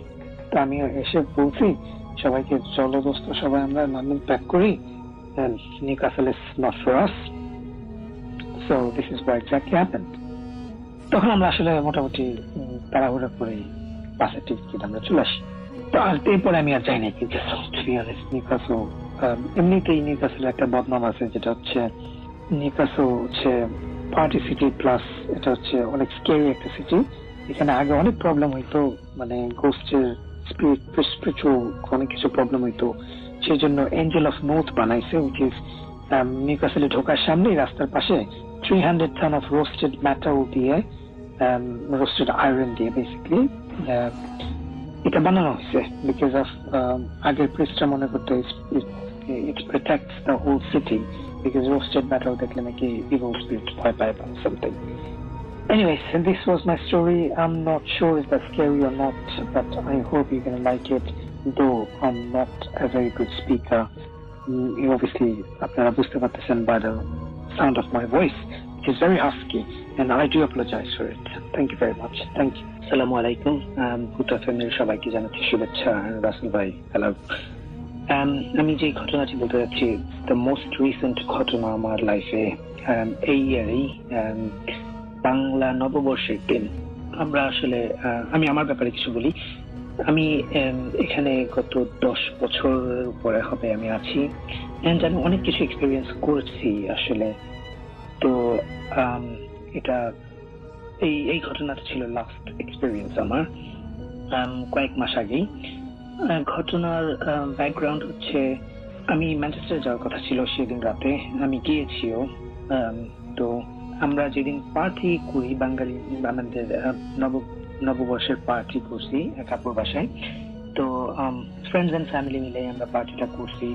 তো পার্টি করে সেদিন রাতে 11টার সময় আমি বেরোইছি আমার ব্র্যান্ড নিউ কার নিয়ে, which is Mercedes S63 AMG, which is 6.3 liter engine. The reason আমি বলতেছি because এই গাড়িটা হচ্ছে আপনার one of the most advanced state-of-art technology of Mercedes, which doesn't go wrong, shouldn't go wrong when you buy brand new. যাই হোক, আমি আমার ওই গাড়ি নিয়ে বেরোইছি। let me tell you, Manchester যাওয়ার জন্য আমার বাসা থেকে প্রথমে A46 মোটরে নিতে হয়, তারপর M11, M25, M1, M6 and at the end M56. তো আমি বেরোয় যখন A46 দিয়ে যাচ্ছি, it was fine, everything is good, my car was okay, I checked it out before আমি বাসা থেকে বেরোই। তারপর M11 এ যে যখন M25 এ এক্সিটটা নিব, তখন দেখি যে এক্সিট বন্ধ, ওখানে ডাইভার্টেড ট্রাফিক দিয়ে M11 ফলো করতে পারতেছে। তো আমি তাই করলাম, but it was bit strange যে আমাদের মেসেজের নেভিগেশনে এটা বলে নাই যে দিস রোড ইজ ক্লোজড। তো এটা সাধারণত হয় না, because if you buy a brand new car, they always tell you which road is closed, which road is not on the dashboard. যাই হোক, আমি M11 ধরে গেলাম। অনেক দূর যাওয়ার পরে আমাকে ডাইভার্ট করলো A14 A, which is one of আমাদের the longest motorway in the UK, যেটা লন্ডন থেকে লিডস হয়ে শেফিল্ড হয়ে ডাইরেক্ট এডিনবরা যায়, which is in Glasgow, Scotland. Well, not Glasgow, Scotland, Edinburgh. যাই হোক, আমি ফলো করতেছি। A14 হচ্ছে 2 লেনের রাস্তা, which is really old and slow. I mean, slow moving cars যায় ওখানে। তো রাতের বেলা সাডেনলি এখানে লরি থাকার কথা ছিল, বাট মানে আনফর্চুনেটলি এখানে কোনো গাড়ি ছিল না। ফর অ্যাবাউট 30 minutes আমি ড্রাইভ করছি 70 miles speed per hour, and I was in cruise control, so I was proper relaxed. তারপর আমি যেতে যেতে স্বভাবত কারণে আমি অনেক খাওয়া দাওয়া করছিলাম ওই পার্টিতে, তাই পানিও খাইছি অনেক বেশি, so I had to P. তো ওখানে কোনো সার্ভিস ছিল না, তো আমি হার্ট শোল্ডারে স্টপ করি প্রথমে। অনেক দূর যাওয়ার পরে হার্ট শোল্ডারে স্টপ করে দেখলাম কোনো গাড়ি ছিল না আসলে রাস্তায়। তো একটা ওভারলেইং ব্রিজের নিচে আমি গাড়িটা থামাই। থামানোর পরে আমি আমার বিজনেস করে আসার পরে, তো যখন আমি টেকনিশিয়ানে আমার কিটা দেওয়ার পরে যখন স্টার্ট বাটন চাপ দিছি, গাড়িটা স্টার্ট হচ্ছিল না ফর সাম রিজন।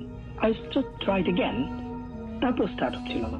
দেন আমি আমার চোখ আসলো ড্যাশবোর্ডে, ওখানে রেড কালার দিয়ে লেখা outside temperature is 21 degree and inside temperature is -6, which was really shocking for me because at the summer time ছিল তখন, and বাইরে রাতের বেলা 21 to 25 degrees ওঠানামা করে, which is not bad, but গাড়ির ভেতরে 6 degree, which is really strange. যাই হোক, I was feeling cold as well. তারপর আমি আবার ট্রাই করি ইঞ্জিনটা স্টার্ট করার, আবার স্টার্ট বাটনে প্রেস করার পরে লেখা আসলো the car is too cold, the radiator is too cold to start. I was scared, to be honest with you. I was proper scared. And then আমি হেল্পের জন্য ফোনটা উঠাই যে দেখি ফোন করে ব্রেকডাউনে ফোন দেওয়া যায় কিনা। ফোনটা দেখি যে ফোনে কোনো বার নাই, কোনো সার্ভিস নাই। And it's really funny যে ইংল্যান্ডের মতো জায়গায় কোথাও নেটওয়ার্ক নাই, বাংলাদেশ নেটওয়ার্ক সার্ভিস, এনিওয়েজ কোথাও নেটওয়ার্ক নাই। তো I was freaked out proper. তো আমি ওখানে বসেছিলাম কতক্ষণ, বসে থেকে আবার স্টার্ট ট্রাই করছি, স্টার্ট হলোই না। তারপর একজন স্মোকারের জন্য স্ট্রেসফুল হইলে যা হয় আর কি, স্ট্রেস লেভেল হাই হইলে আমি একটা সিগারেট ধরাই। You know what the funny thing is, যখন আমি সিগারেট ধরানোর জন্য সিগারেট লাইটারটা অন করলাম, সিগারেটটা ধরাইলাম, স্ট্রেট দেখি আমার ড্যাশবোর্ডে বলতেছে inside temperature is 19 degree. So I was kind of shocked যে কি হলো, বুঝতে পারতেছিলাম না আশেপাশে। তা কোনো গাড়িও যাচ্ছিল না যে আমি হেল্পের জন্য ট্রাই করবো, আর তুমি অনেক হেল্প কেউ করবেও না এখানে। তো এখানে অ্যাবাউট 20 মিনিটস আমি এখানে দাঁড়াইছিলাম সেম স্পটেই। তো আমি আবার ইঞ্জিন স্টার্ট করলাম, অ্যাজ লং অ্যাজ আমি দেখছি 19 ডিগ্রি। তো ইঞ্জিনটা স্টার্ট হয়ে গেল, which was really funny. Start হয়ে তখন আমি যখন গাড়িটা টানা শুরু করলাম, I was in the same speed, no problem with the car. আমি তখন একটু সামনে যে about আরো 20 minutes ড্রাইভ করার পরে আমি একটা সার্ভিস পেলাম। সার্ভিস দিয়ে ভাবলাম যাচ্ছে আমি হয়তো বা টায়ার্ড ছিলাম, সেজন্য হ্যালোসিনেট হয়েছে অথবা গাড়ির কোনো প্রবলেম ছিল, so let's have a coffee. তো কফিটা নিয়ে যখন আমি আমার কারে ব্যাক করলাম আবার, তখন একটা মেসেজ আমার ড্যাশবোর্ডে আসলো। I was surprised by seeing this, যেটা ছিল ওয়েলকাম টু ইংল্যান্ড। অ্যান্ড এই মেসেজটা ড্যাশবোর্ডে আসে তখনই যখন আপনার গাড়ি ইংল্যান্ড থেকে বাইরে যায়, মানে ইউরোপের যে কোনো দেশে যায় অথবা ইউরোপ থেকে গাড়িটা বাইরে যায়। তো আমি শক ছিলাম, তো কিছু বলি নাই, মানে আমি কিছু চিন্তা করতে পারি নাই। আর তখন আমি ইনফরমেশন বাটনে চাপ দেওয়ার পরে দেখি যে the last log ওইখানে লেখা the car was in Tehran, which is in Iran. Also it was 20 minutes it was there on an immobilizer, basically tracking device. সে বলতেছে যে 20 minutes আগে এটা ইংল্যান্ডে আসছে and the car was in Tehran. So আমি ভাবছি এটা obviously একটা server software glitch or whatever. তো আমি যাই 300 miles extra drive করে ম্যানচেস্টার যাই, which is Manchester এখান থেকে about 195 miles. Then আমি আমার ফ্রেন্ডে পিক আপ করি, then no problems, আমি বাসায় চলে আসি পরের দিন রাতে। বাসায় চলে এসে আমি দেন মার্সিডিসকে ফোন দিই। ফোন দেওয়ার পরে মার্সিডিস আমাকে বলে কি ওকে well give us about 5 days, we will actually check it out. And তারা যতটুকু আমাকে ইমেল করলো, ইমেলে বলা আছে যে the car was in Tehran for about on that day for 8 minutes. I got freaked out again. তখন আমি আবার মার্সিডিসকে ফোন দিই ওই লেটারটা পাওয়ার পরে 5 দিন পরে। আমি বলছি how is it possible?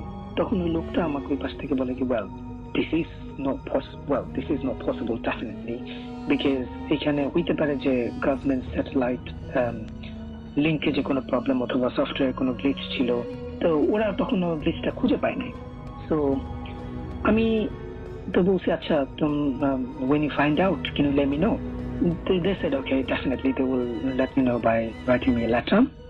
তো অ্যাকচুয়ালি আমি যখন এই ঘটনাটা রাসেল ভাইকে পাঠাই, that was about 2 weeks before ঈদে, তো তখনও আমার কাছে সেই লেটারটা আসে নাই। দীর্ঘ অনেকদিন পরে লিটারালি আমি এই উইকে সেই লেটারটা পেয়েছি। লেটারের মধ্যে লেখা আছে there wasn't any software glitch and government to satellite use করে নাই যে ওদের ট্র্যাকিং ডিভাইস ডিসেবল হবে, so nothing to, so they are definitely sure the car was in Tehran for 8 minutes and they were asking me question how did you travel.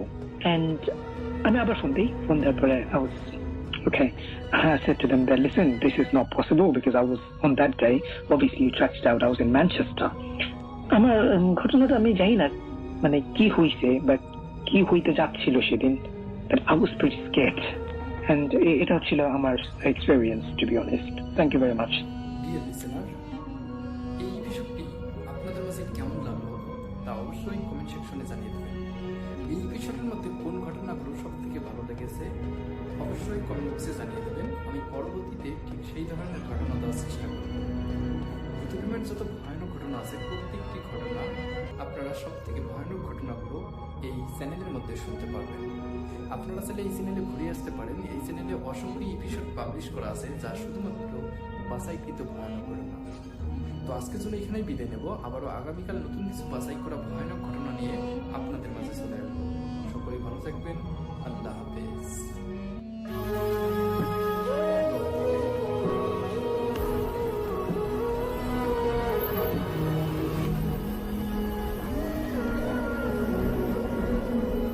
আসসালামু আলাইকুম প্রিয় listeners, আশা করছি আপনারা সবাই ভালো আছেন এবং ভালো সাথেই আছেন। প্রতিদিনের মতো আমরা চলে আসলাম নতুন একটি গল্পে। আশা করবো আজকের গল্পটি সম্পূর্ণ সময় জুড়ে আপনারা আমাদের সাথেই থাকবেন। আমাদের আজকের গল্পটির নাম দেওয়া হয়েছে পুরনো জমিদার বাড়ির গোপন ঘর। শহরের কোলাহল থেকে দূরে একটি বিশাল পরিত্যক্ত জমিদার বাড়ি ছিল। শতবর্ষী বাড়িটি এখন শুধু ঝোপঝাড় আর লতানো গাছে ঢাকা। স্থানীয়রা বলতো বাড়ির ভিতরে নাকি জমিদার পরিবারের এক বধূর অভিশাপ লুকিয়ে আছে, যাকে বিনা দোষে হত্যা করা হয়েছিল। কোনো কারণ ছাড়াই হত্যার কারণে আসলে সেই আত্মাটা তৃপ্ত পায়নি, বা সেই আত্মাটি এখনো মানুষকে ভয় দেখিয়ে বেড়াচ্ছে। তো এরকম একটা কাহিনী নিয়ে শুরু আমাদের গল্প। আশা করবো যে গল্পটি আপনাদের কাছে ভালো লাগবে, তাই যারা যারা ভিডিওটি প্লে করেছেন শেষ পর্যন্ত আমাদের সাথেই থাকবেন। আমাদের গল্পের মূল নায়ক অমিত এবং তার দুই বন্ধু অদিত্য ও সুমিত। তারা ছিল একজন খুবই সাহসী অ্যাডভেঞ্চার প্রেমী।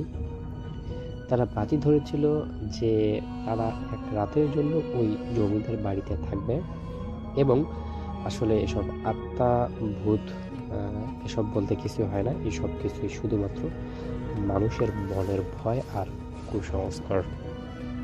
যাই হোক, তারা তিনজন একটা অমাবস্যার রাতে প্ল্যান করলো যে আজ রাতেই সেখানে থাকা যাক, এবং তারা প্রমাণস্বরূপ তাদের নিজেদের কাছে টর্চ লাইট, ভিডিও করার জন্য ক্যামেরা, তারপর ভয়েস রেকর্ডের জন্য ভয়েস রেকর্ডার এবং আরও শুকনো কিছু খাবার সদাই নিয়ে চলে গেল সেই জমিদার বাড়িতে।